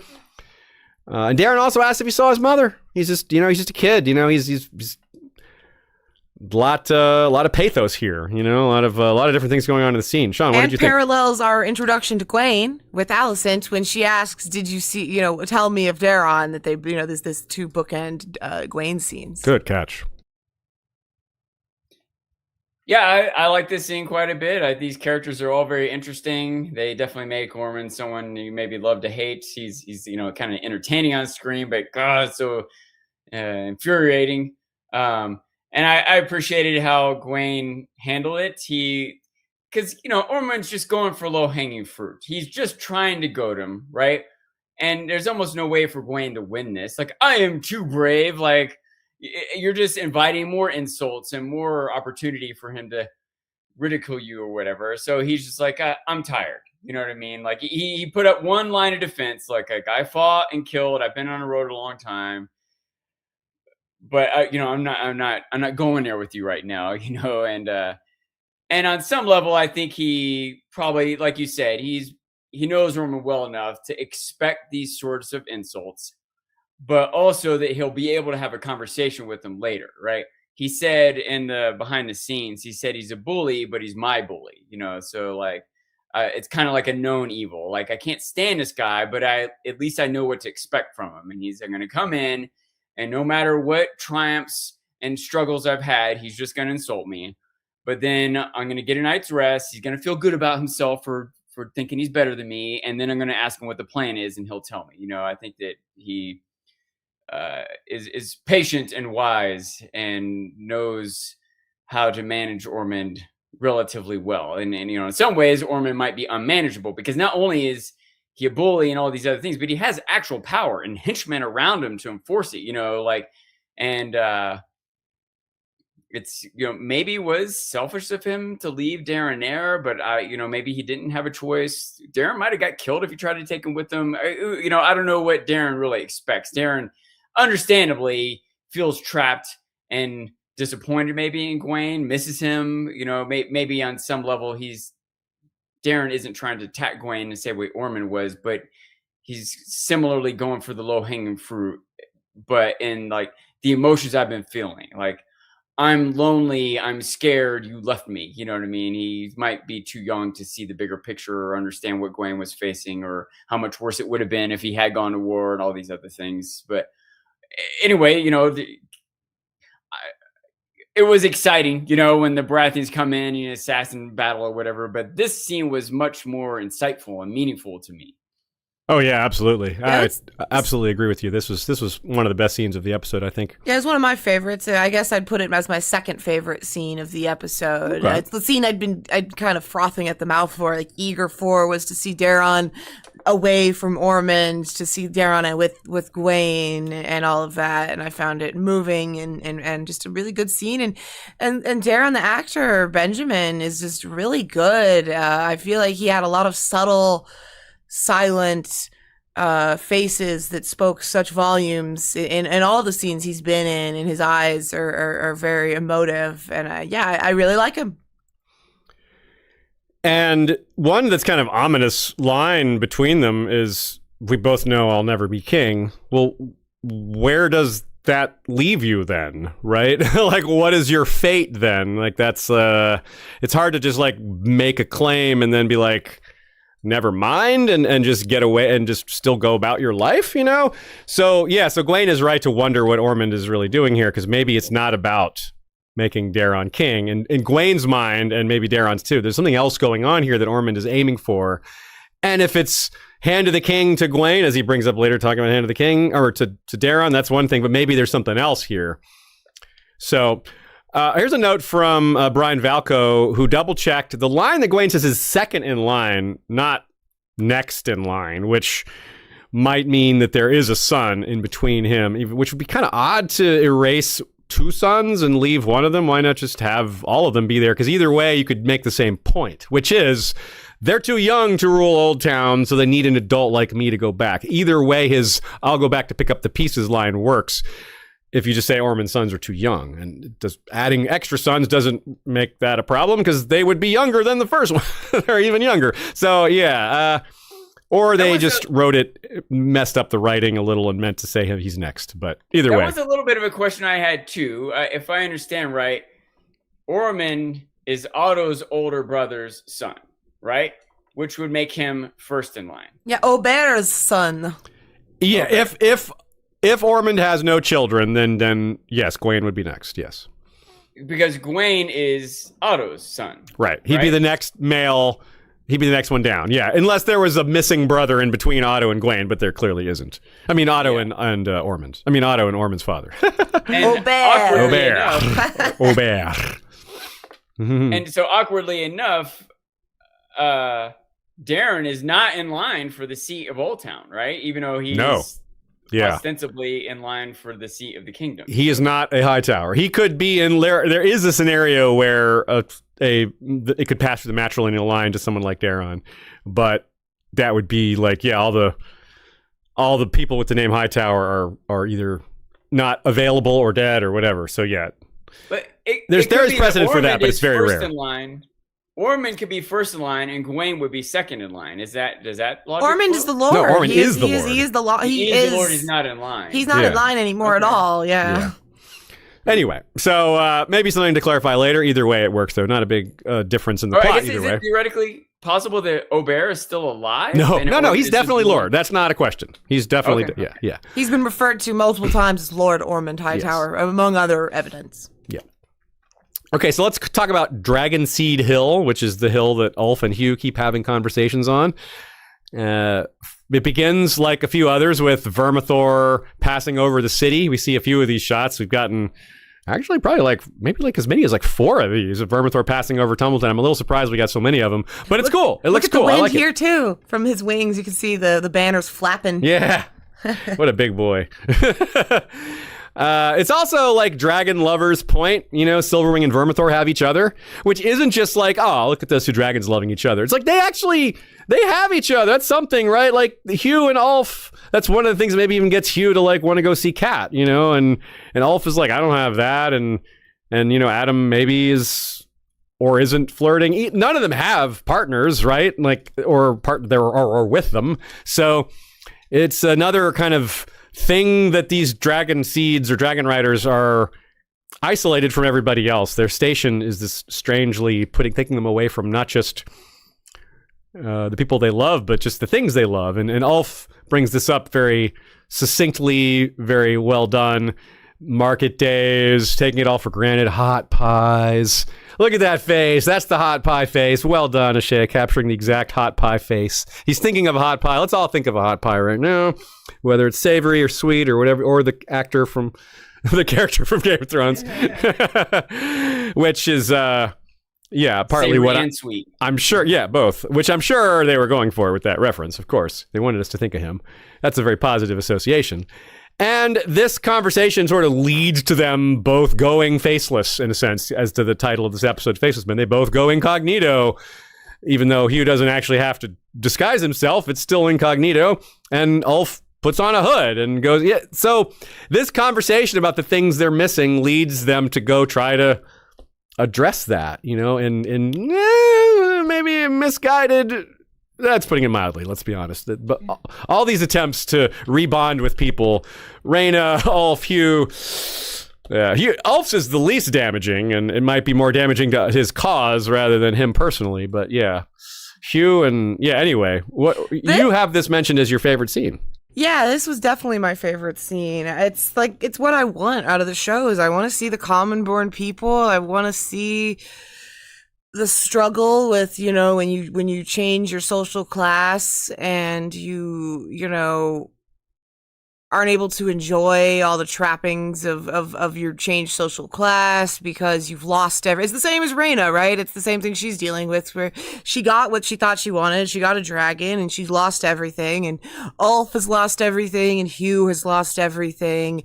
And Ulf, I thought like it was such a good moment when, Hugh asks, well, would you go back to scrabbling in the dirt and the dust, the idea of that. And he goes like, well, no, I wouldn't.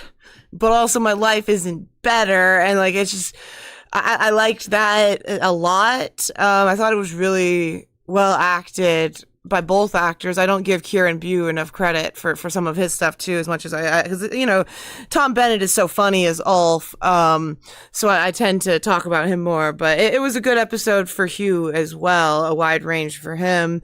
But for me, the thing that put it over the edge was the Silverwing and Vermithor of it all, which I thought was so cute and heartwarming, to think about this. And then I was just like thinking about how little windows Silverwing and Vermithor have together now, and it was making me sad, to think about how like they were just together, like no one was riding them, and they were just living together for a long time without any job. They were retired, you know what I mean?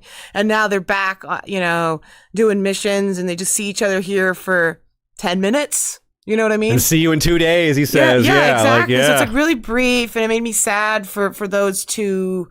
I don't know. I love this scene. I like Ulf. I like Hugh less, but I like to see the common man scrabbling for power, as Ormond puts it later. He talks about the sordid appetite of the striver. Yeah, see, I'm surprised you are so interested in them because, as Ormond clearly said, the common man is, as a rule, of no interest or concern. No interest or concern. Yeah, it's so funny. I love that editing, the way they layered Ormond saying that with Hugh entering Tumbleton, a man who's about to be of great interest to Ormond, you have to think, and is currently, very, very cool scene. Clawing his way to power. Like, you're not doing the same thing. No, I'm getting ahead of myself. Okay, Sean, what did you think of this great hill scene?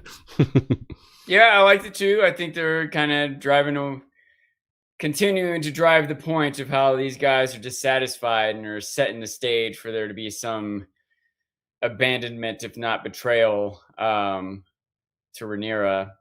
And it's like you said, Ashay, it's just it's a different perspective than you get from most of the Game of Thrones characters. I would say, like in the original show, you got a decent amount when Arya is traveling around, different characters. You do get that perspective, but it's usually tertiary, secondary at best. I'll tell you in my notes for this section, I wrote Ulf and Hugh bond, and so did the dragons.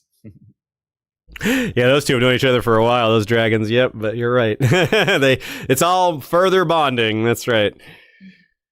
This next section is called "Who Are Hugh?" Because he is in disguise without making a disguise, and also his wife pretty much says, "Who are you?" Right? He decides to take advantage of the fact they don't know who he is. That may be changing soon. Ambushing some poor soul. Probably too much to hope that Hugh gave that all back to him when he went back out of town, when he left the town. But yeah, assuming he got back out of town, that's something I'm wondering about. Yeah, we haven't seen him leave town. I'm like, how is he able to as easily leave town, Well, he was given that little pass. Yeah, he could just go back out with the cart that he brought in and be like, yeah, I sold all my goods and now I can leave. Like, they didn't hassle him going in. He's just someone. I don't think they're too worried about the common man is of general interest, no interest or concern. They're just he doesn't look common though with his. He was wearing something over. He was wearing the What do you think of Hugh doing this? How do you think of Hugh? I'm curious your take on his desperation here. I just wanted to get your Hugh takes. Yeah, it's similar to that time in the earlier season when he just attacked some dude in the street and stole his food. Like, it's, they don't seem to be presenting Hugh as a villain or evil, but, not necessarily respectful of other people's rights. Whatever struggles he's going through, these people he's attacking are going through struggles also. How do we know this guy in a cart doesn't have a wife inside?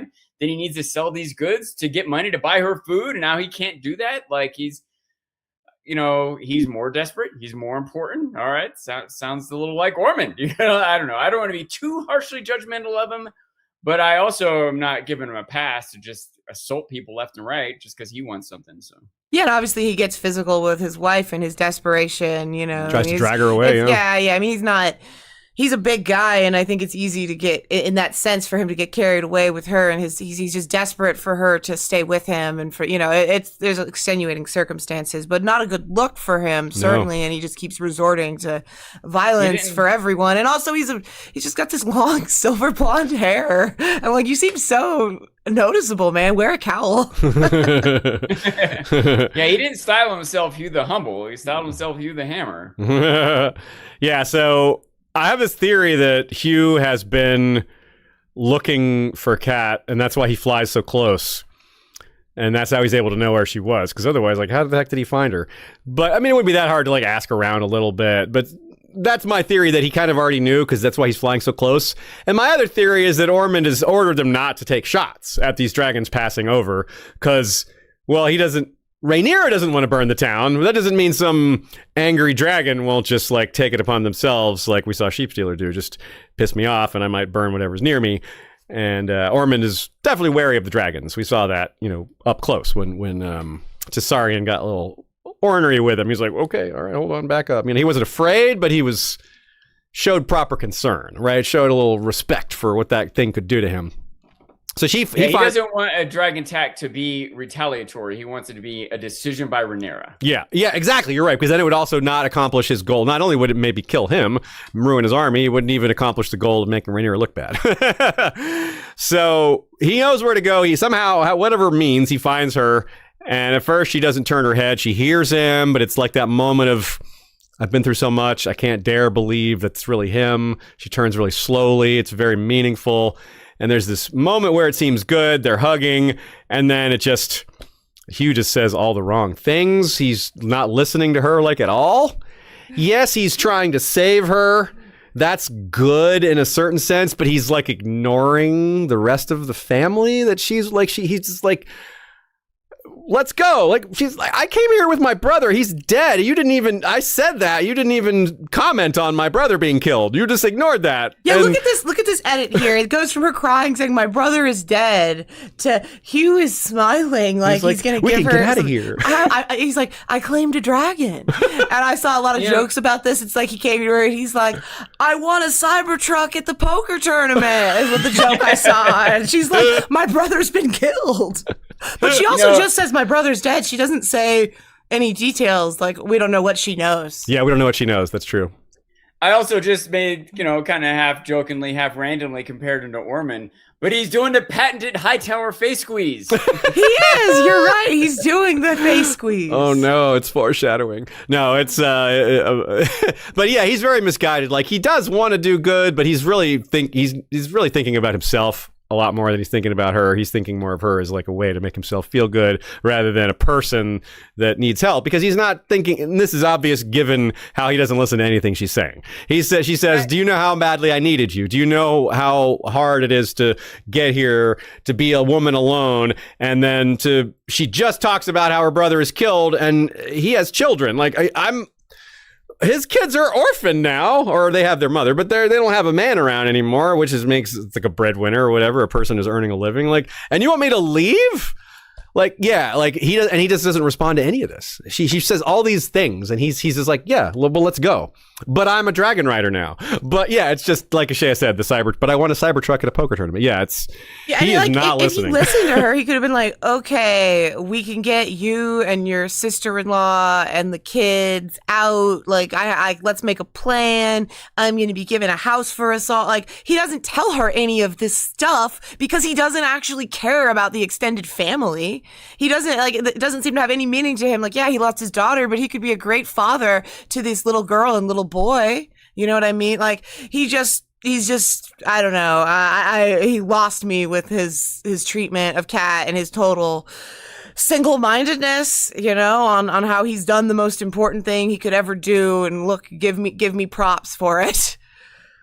He's squandering it like a lot. He's squandering this gift like a lot of other people have, I think, is maybe one part of it. But yeah, and he's just putting them, maybe even put them at greater risk than rather than saving them. Just to play devil's advocate a little bit, remember, I started off kind of questionable about Hugh. But in this moment, and again, I'm not excusing or justifying it, but just trying to understand it, he is kind of single-minded.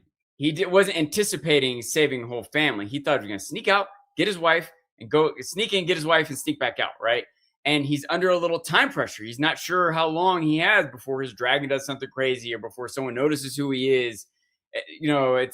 I'm a little understanding of his mentality. He did do something impressive, right? Like maybe it's the wrong thing or not what she wanted, or this isn't the right time to be proud about it. But he did do something pretty freaking impressive. He probably wants to tell the whole world. But just like Ulf, he's just trapped up in a castle. He can't talk to any old friends or anyone he had. No one knows what he's done. And you get into his wife, and whether he's actually being properly empathetic, it's driving him to do it for her. Maybe really it's for himself, or whatever he does for her. There's ways you maybe could interpret this or whatever, but he at least feels motivated by trying to save her. And now he's saving her, and she's not listening to him either. You know what I mean? And he's under time pressure. So on some level I get it, but it was also very disappointing to see how all this unfolded. And as long as I'm rambling, I want to say that moment when she said many things happen. That was one of the most, especially in the context, one of the most powerful lines of the whole show. Yeah, I agree with you completely, Sean. I don't want. We were being hard on Hugh here, but I think you are right. There's the desperation that he feels will drive a man to do many things, and if you put yourself in his shoes, he is like, no, like we gotta get out of here. It's so dangerous for him. He knows the Templeton's gonna get attacked eventually. You know what I mean? He knows the army's marching. Risk, yeah. Mm-hmm. But he's just not advocating clearly enough, and because of the time pressure, it's bad communication. I don't think anything would have gotten through to her though, because she's decided she's prioritizing her family. And like honestly, you think about it, he could claim a dragon, so what, he can go kill people? If Kat's a decent woman, she's not exactly excited about him now being a murderer. Yeah, and to this point, she has benefited negatively from him being a dragon rider. So if he wants to like sell how good it's going to be, yeah, he should have maybe brought some of that up. But like you said, I don't think anything was going to work because she feels betrayed by him. She said, "Who are you?" Of course, all I could hear was, "Who are Hugh?" And you just said, "Don't be hard on Hugh," and that's his book name, Hard Hugh Hammer. So that's funny. Yeah, Who made Hugh? Who made Hugh? Yeah. Now Hugh see me, now Hugh don't is where we're at here. So very tragic. Yeah, there's definitely I agree there's a lot of miscommunication in here and a lot of missed opportunity as well, and a lot of just on top of it all, the desperation. I very much agree with that. Missed opportunity from the characters, not from the writers. To be clear, it's like one of those. I think it's a good example of miscommunication. Sometimes I find it to be trite or repetitive to have miscommunications that lead to like it happened a lot in the first couple seasons of House of the Dragon. I felt that just like one sentence would have changed things so much, and this is just one of those times where it felt like nothing either of them said to each other could have gotten through to each other. Yeah. In fact, this is what I use as an example of good writing. When leading up to this, we feel like, oh, Hugh's going to go save Kat. That's kind of what you're expecting. But then when they get there, it doesn't go how you were expecting at all. But then when you reflect on it, you're like, well, of course this is how it's going to go, right? Of course she's going to be, they're just in different places with different concerns and different whatever else. And of course this isn't going to be a happy reuniting where they ride off into the sunset. There's going to be a confrontation. She's not going to want to run off. He's going to be fixated on saving, on and on. This is the type of thing where you probably could have, should have. Like if your power went out right when Hugh went into town and you didn't get to watch the rest of the episode for 2 days, and if you spent 2 days thinking about it, you might have realized how this was going to end up going. But anyway, I'm being repetitive, but I love when something happens that you weren't expecting, but it makes sense that that's what happened. And if this is who he's going to be with the dragon, then that's explains it all. Like at the end, why she comes to the conclusion she does. Like, I don't know who you are anymore. And maybe he has a chance to redeem himself, but there's a lot else going on.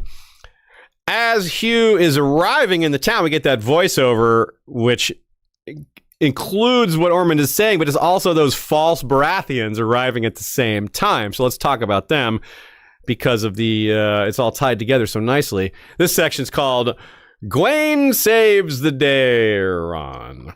When Hugh is riding into town, we get that awful line that's just so entertainingly bad. But you must never trust one who has clawed his way to power, like you're doing right now. What a self-serving opinion too. Only someone born at the top could believe that it's improper to move up any higher. Like, nope, that's where you're born is where you should stay. Unless you're me, and then you're allowed to go a little bit higher. I'm basically at the top already. It's fine, right? Yeah. And then he says his ambition is oft fueled by some lack, some shame, or lust, or rage. Rage? What? You hypocrite. He almost lost his temper. Side eye. Yeah. The other boys at that moment. He did. And like, he literally like almost loses his temper that they don't stand up quick enough when the Baratheons are coming in. He's like, stand up, like it's got to be perfect, like we're welcoming our new allies, like this is everything's going according to my plan. Don't ruin this moment for me, like it has to be perfect. Remember the dinner that It's Always Sunny when they're trying to get everything set just perfect. This guy is so Dennis. It's incredible. So he's not describing himself at all. He's not projecting it at all. No, not at all. And he's cutting his food while he says, "You should think on this when you choose your hand. Rhaenyra made a rare good choice with Corlys Velaryon. There's this soundness to his breeding, not the sordid appetite of the striver." That's so great. What a line. He's deliciously evil, this guy. Love to hate him. Corlys was a striver. Corlys is definitely a striver. He doesn't even have a good read on Corlys Velaryon. Although he's a striver kind of in the same way Ormond is, so I guess that's the thing. He's doing it the same way I did. Yeah. He's like trying to marry up or get in there. He's at least of noble blood to start. Yeah, at least he started really high. Yeah. And then these guys just stare. Like Gwaine and Daron, they have nothing to say. Gwaine is thinking, man, I wish I was just eating salt beef in the countryside. Like that would be better right now. And Daron then does interject, what about my grandsire? Ormond chuckles like, Otto? Where do I begin? He's talking about Gwaine's father, by the way. He's about to go in on the mockery of Gwaine's dad right there, which... I mean, to be fair, there are some things to criticize about Otto. I mean, literally, this episode we see Otto is the one who made Aegon and Helena get married. Yeah, that's true. No complaints about Rhys Ifans, though. What a master, right? So maybe Gwaine would have actually said something. He might not have been like, all right, stop talking about my father. Or maybe he would have tried to divert or deflect. But instead, the Baratheons show up, so that takes care of itself. And of course, he's so excited. Yeah, let the Stormlands lead the way, he says. The Tyrells will have no choice but to follow. Yeah, and that's something for another discussion, by the way, y'all. Something we've covered separately in the High Towers Under the Dragon series, what the High Towers were doing prior to all this and why they're still so powerful, why they're on paper lower ranked than the Tyrells, but in terms of actual power and clout, they were ahead, arguably, at this point. Not by the time of Game of Thrones, clearly, where neither the High Towers or Velaryons are particularly huge. The High Towers are still quite powerful in that era. The Velaryons are more middle ground by then. But anyway, Ormond is a bit slow here to pick up what's happening. He even when the fighting breaks out, he still doesn't quite know what's going on. And that's, I think, maybe something that a lot of people miss. I think the action in this scene, maybe my only criticism is it might be hard to follow exactly what happens. And but it's pretty cool if you piece it together. Gwaine notices something is off. Later we realize that he knows that's not Sir Aerion Baratheon. He knows the hair color's wrong. He's seen him before. He knows he's not handsome enough to be a Baratheon. He knows what Baratheon men look like, and which is a lot of people have been making jokes about this because there's this fun resonance to Gwaine Hightower, the Reachman, when Loras Tyrell was half Hightower, his mother was a Hightower, Allery Hightower, and actually Gwaine's mother is an Allery too, so there's an extra parallel, and Renly Baratheon. So anyways, a lot of people have been making jokes about, Reachmen and their Baratheon men. And it's throwing back his sexuality in Ormond's face, too. He's like, would I have noticed the difference if I wasn't attracted to men? Like, I noticed this guy was not comely enough, right? Yeah, so there's all these layers. It's hilarious. Not to mention the hair color thing, right? Which is Daron's hair color, and now you have the wrong hair color here, and you have a guy that tried to has either dyed Daron's hair or sent a guy that they thought would look like Daron by giving him a different color hair to make him look like a Targaryen. So this guy's already played this game, but didn't see it being played on him when it wasn't even the game. It was just the wrong hair color. Also, the accusation of being craven, if he had been quote unquote brave enough to stay for the suicide mission with Cole, he wouldn't have been here to save Ormond and Daron from death. You're right about that. To be fair, Ormond does apologize later. We'll get to that. And there might be Ormond might be even pursuing an angle even with that apology. But yeah, let's get to that in a second. Gwaine plays it really smoothly. Now, I thought the show was clever here. Ormond is like trying to greet them, and he's almost like Thailand, where he just, but instead of being unsure what to say, he's just choking on the stench.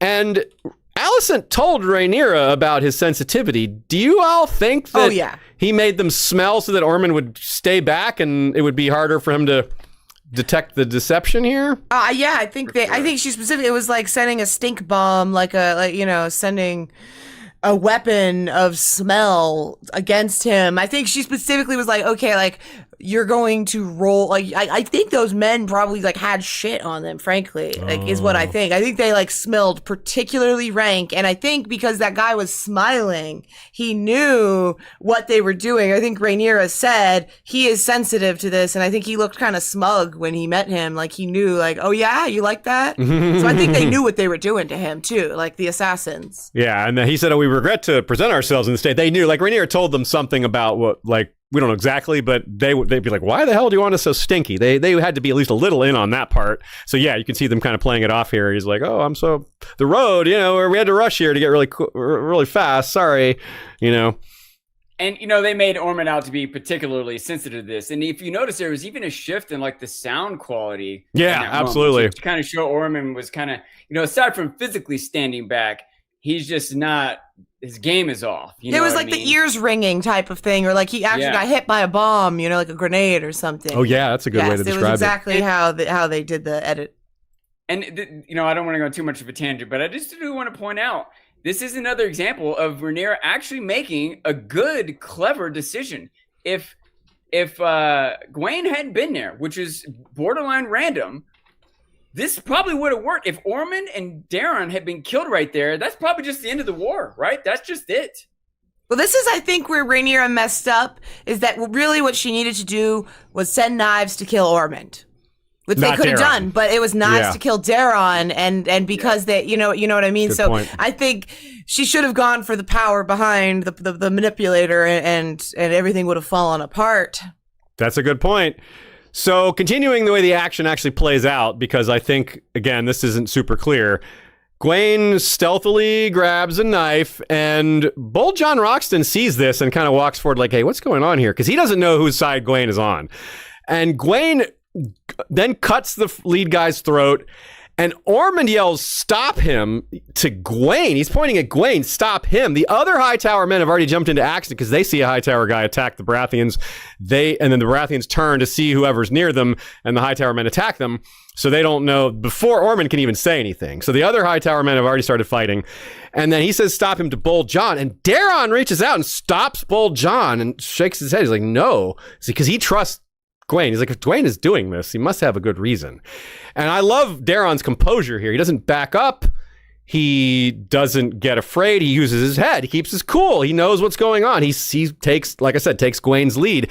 And Roxton takes that moment, takes the beat with Daron grabbing him, and then Gwaine yells, these are assassins sent to kill you and Daron. And then Roxton turns and starts fighting the Baratheons as well, cuts one of them from navel to groin. It's pretty gnarly. He does that in the book to somebody, you may recall. I think it's his known move, and he's going to do it again. I think he loves doing this. And that, of course, is going to...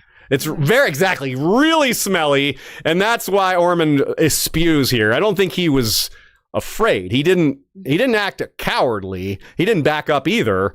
He remained composed, even though he yelled, but he was yelling the wrong thing. He didn't get what was happening. He was slow, but he wasn't afraid. And Gwaine said that before. Even Gwaine said he's not a coward. He's not a craven. He's just a blowhard, thin-skinned, and lots of other things, but not afraid. So he wasn't vomiting out of fear, which I think maybe some people would have thought. But no, it's the stench. Guy's super sensitive, and there's literal blood and literal guts cut open. It's the bowels thing in King's Landing all over again, which is kind of humorous. He got it inflicted on him, the thing he inflicted on Daemon and all these other soldiers in Flea Bottom, the smell of bowels. He got it in his own dinner. I really liked how they for great humor and his character beat, how they changed focus from Ormond puking behind Daeron, and to focus in on Daeron's reaction, and like this screenshot I have on screen is comical, like as like a meme image to me as well. But just Daeron being like, "This is the guy that I have manipulating me." I feel like this is one of the beginning of the end of Daeron like losing Ormond's grip on him. Gwaine told him to stand up to him in the previous scene together, and then we have this, and he's like, well, he's like, I cow, and then maybe this is giving him a little more impetus to do that because he's seeing Ormond's weaknesses, and he sees himself respond to the danger and sees Ormond respond to the danger, and he sees himself respond more clear-headedly, and both before, during, and after. So Daeron can't help but notice that. He's already noticed a lot of other things, but there's almost so much he can take, right? So many of these dragon riders are under someone else's thumb. It's only a matter of time for maybe somebody pops, maybe multiple somebodies. Frank Wizza says, the super chat says, waste of a Valyrian blade on a man who can't stomach much. I tell you what, I don't suppose Ormond is ever going to really make great account of himself as a swordsman. I don't think that's something that's been shown of his ability.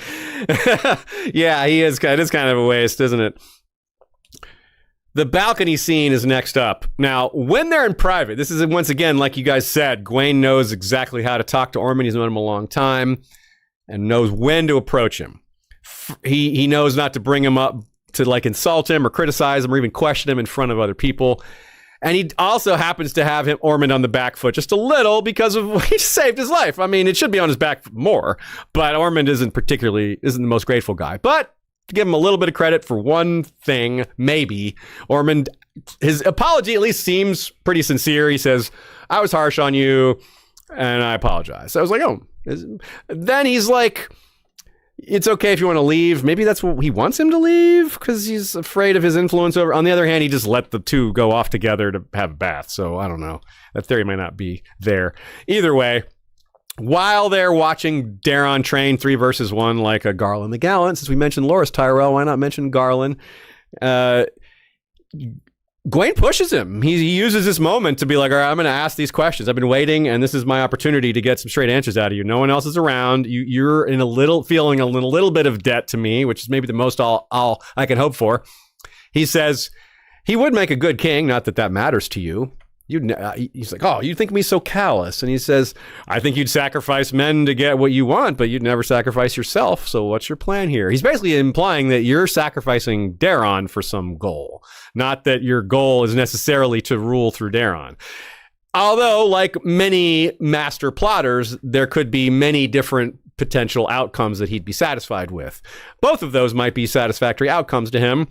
Gwaine wants to know if that's the case, though. He wants to know which are your satisfactory outcomes, which is this, which is that. He also needs to know more of the details. Gwaine doesn't know about what he's doing to the gold cloaks. Gwaine doesn't know about what Ormond has been doing with the defenses and all these other things. So he needs to be caught up on a lot of things. The kidnapping as well, which is apparently maybe he's telling him about that. So I don't know. And Gwaine did expect a cunning plan, so he's not surprised that there's a plan. He's just baffled as to what it could possibly be. And then apparently, as I've alluded to several times this episode, I guess Ormond tells him some things, but we're not privy to what they are, other than perhaps the kidnapping thing that we do see and have already discussed. Anything to add here, y'all? Then let's move to Alicent and Helena, or no? Do you have something, Sean? Just a minor wondering if he already had the get Corlys plan in the works. If he suddenly thought of that after the Baratheons showed up, or if that just gave him an added insult to add with the message when he was already planning on doing it. It might also help explain how quick they were able to do it if they already had scouts trying to find Corlys and John Roxon already had a team together, That's a good point. Anyway, they may answer some of that in the next episode. We needn't speculate on something that may be revealed. So let's talk about Alicent and Helena. Just as Daron doesn't want Gwaine to leave, neither does Helena want Alicent to leave. Helena asks a lot of cutting questions. First, she asks about Jaehaera. We sort of talked about this last week, but not in a way that exactly fit what the outcome was. That, yeah, Alicent lied about Jaehaera. She told her that she had a plan for her, but that was a lie. And Helena sussed that out by Mazaria not mentioning it. So Helena is good at catching the body language, and she's very keen on all these details that pertain to her children. Of course, she's going to be keen on these things and thinking about what her children's fate might be and what danger they're in. And Helena accuses her of the escape, all this stuff about being about her, about Alicent, and not about what Helena wants. And it's kind of an interesting answer she gives, which is, what difference does it make? I think it does make a difference. But the conversation doesn't go any further. She just pivots to say, why am I even here? Was it you who wanted me to marry my brother? Alicent admits she didn't fight it. I think she's underselling it. I think Alicent did want it. I mean, her father was pushing it. Maybe she regretted it later, but I think at the time Alicent did want it. But I don't think that's what she wants to say to her daughter here right now. She also says, oh, better for you to be here than far away, which is the exact opposite of what she said about Daron. So she can't be telling the truth about both of those, I don't think.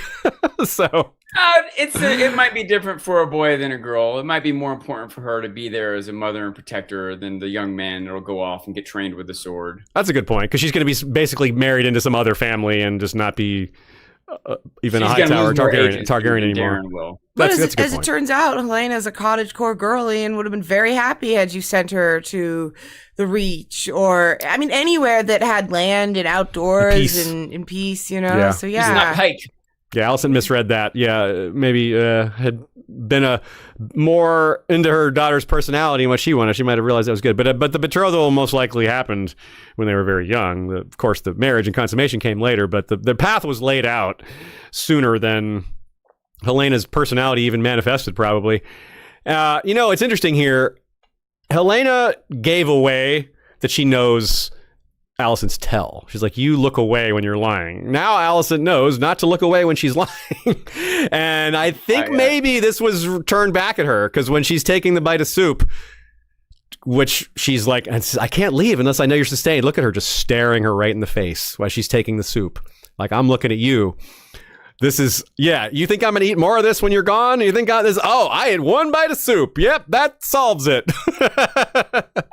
So, I don't know. But I do think she's being genuine, of course, about not wanting to be left alone. And she's going to go stir crazy, maybe parallels to Rhaena, not quite the same, but similar vibes in some ways. The being lonely and being disconnected and having an extremely poor outlook for the future. You know what I thought was interesting is her holding the horse, the wooden horse here, and some people in the chat had thought it was connected to Rhaenyra's kids, to Jace and Luke and Joffrey. I'm gonna say no. I don't think it is. I think Jaehaerys had a little wooden horse, and also Jaehaerys is the little boy that played horsey with Tywin Lannister. So yeah, I think he also had a little wooden horse. It's a common toy that these kids have. The connection is that obviously that's what Joffrey and Jace put at Luke's death, was his little wooden horse toy. So it's just another symbol of this grief of children being lost as a toy. Maybe also some, what do I need with a horse if I've got a dragon? She's got a dragon. What she wants is a horse to get away from here. There's an element of that. Or anyways, but also made me think about what could have been is if they'd, done the Helena Jace thing. Helena would have been happier. Everything would have gone so much better. Coulda, woulda, shoulda. Wouldn't have been as interesting as a show, I suppose, or a book. But Sean. So, I know in world this doesn't apply, but for the audience, and I might also just be swayed by having just watched the Odyssey, but it could be a Trojan horse. Alicent is about to come to Daemon, as a gift, as a sign of peace or something. You mean Aemond? Really, yeah. She's bringing a soldier with her to take Daemon out. Aemond. Aemond. Sorry. Yes, that's a good point. It is maybe that is a little bit of a little extra vibe to it. I think the Jaehaerys thing is more on the nose, but hey, why not? Why not? You can have multiple interpretations. They can all be valid. A lot of people, they wouldn't know that a lot of people would be watching the Odyssey at around this time, or maybe they did. Maybe they were like, "Yeah, this will be around the right time." No, it's probably not, but it definitely works, even if it wasn't intended, and it may have been. So we already talked about Corlys being captured. But one aspect of it that we didn't mention, the last thing really I have to say about this whole episode, is that because Rhaenyra receives that message, I guess there's two things. One is Orwell is aware of this, and it's, you got to keep wondering where he is in all this. Maybe just playing in the middle, that would make sense. The most sense, I think, is Orwell playing in the middle, but as much as people know things that maybe they shouldn't have access to, you always got to think about the center of communication, him and Mazzaria. But the bigger point I wanted to make is Rhaenyra finishes the episode knowing that her hired knives failed to kill Ormond and Daeron. That's the message, that she's receiving this doublet with the blood on it. That's pretty clear. She doesn't necessarily know what the message means. We interpreted it. We get it. She'll learn soon enough that Corlys has been captured. I can't imagine they take him hostage and then don't tell anyone. That would be very weird. So she'll learn soon enough. But yeah, that's basically how it ends, with her learning that her plan failed. I was wondering she reacts to that. If there was a way they'd try to play it to trick her, like Corlys turned to our side, like rather than making it clear that they captured the hand, that the hand flipped on her and is on their side. That would be kind of the manipulation. Ooh, clever. Which I think there's ways to sell it. They capture him, they get the Velaryon seal because he's got it on. You know what I mean? Like, It seems like they could certainly forge something, perhaps. It's possible, yeah. It would have been easier if Corlys hadn't just talked to Alan, which they may or may not realize or plan around. But he doesn't tell Alan where he lands. He doesn't tell Alan he's coming back. He makes that decision later. So all he says is, he did say, his parting words were about Tywin Lannister. So not, and like, it's like at night, maybe a day later or that same night even, maybe is when he makes his decision and announces it. Yeah, so Alan doesn't know that. But Alan does know where he was, so if he doesn't show up... Anyway, there's a lot of ways this could play out. They could come and find all those bodies. Yeah, you wonder if Roxton's men try to conceal all that, or whether they care to bother. It's not necessarily important. But who knows what the full scale of the plan is. That's part of the point of Gwaine asking, to remind us that we don't know everything. It isn't just, this character needs to be included. It's to remind the audience that Ormond's plan has more to it than we've seen so far. Someone who believes there's more to it is pushing for that information. We should take note. We'll see a lot of you for the preview stream on Friday. We have plenty to talk about. We're getting, as I said at the beginning of this episode, getting more and more into the book side of things because there's less and less to predict from this season. There's only 2 episodes left, and some of it's going to be battle. We know that much, but there's plenty of other things. But a lot of it very clearly is going to carry over to next season. A lot of what's happened in this episode, the last episode, and maybe the next 2 as well, is going to not just be resolution, but set up for season 4. Trivia question. The question itself was, who was noted to train in A Song of Ice and Fire against 3 swordsmen at once? The answer is Sir Garland the Gallant, which has a similar kind of alliterative quality to Sir Daeron the Daring, and both wearing green and have a similar sort of characterization. They're good people, maybe caught up in something that isn't so good, but they don't have full control over. Certainly Garland is less wrapped up in his family's doings than poor Daeron is here. No one's ordering Garland around like this, but nevertheless, there's a nice comparison to be made here. Check out our related episodes in our back catalog. If you want to stay immersed, go to our book version of the full Dance of the Dragons, including the aftermath. That is with our good friends over at Radio Westeros. You can find that on our YouTube channel or on Spotify, anywhere you find us. Same goes for our Red Kraken episode and the follow-up episode, The Lion, the Kraken, and the Seahorse. Those are for patrons and subscribers only. It's a whole series of events happening during the Dance of the Dragons that we were pretty sure the show wouldn't have time for. Yup, haven't even been mentioned. So one character associated with it has been mentioned. Joanna Lannister was mentioned one time, and that's about all we've gotten. So you want a story that you haven't heard at all, even if you've read in Fire and Blood, because there's so much between the lines. So PC, it's a really good story, or a pair of stories, really. Also, we've got our episodes on the Winter Wolves, and since it's now in the books, show-wise, Is in the books show-wise? It's in the books book-wise, too. The It's in the Butcher's Ball. scripts, show-wise. I don't even know what I'm saying anymore. Anyway, I think you get the gist. The Butcher's Thanks. Ball is what you were saying, right? I don't think you finished the sentence, but it was the Butcher's Ball. Butcher's Ball, yes. I thought I did. Maybe not. Why not say it again, just in case? Yes. Butcher's Ball to the face is what Kristen Cole gave several people in that ball and chain scene. And we will see you all next time, whether on Friday for the preview or Monday for the review of episode 7. Thank you all for hanging out. Thank you all for watching. Thank you all for telling your friends about us. Thanks to Joey and Jesse and Bran and Michael Klarfeld and all the people that have done music and video for us, whether as intros, outros, or anything else. We're very appreciative of this fandom, of this group, and of our ability to keep doing this year after year. We're lucky. Until next time, Valar reread us and Valar rewatch us. Good night.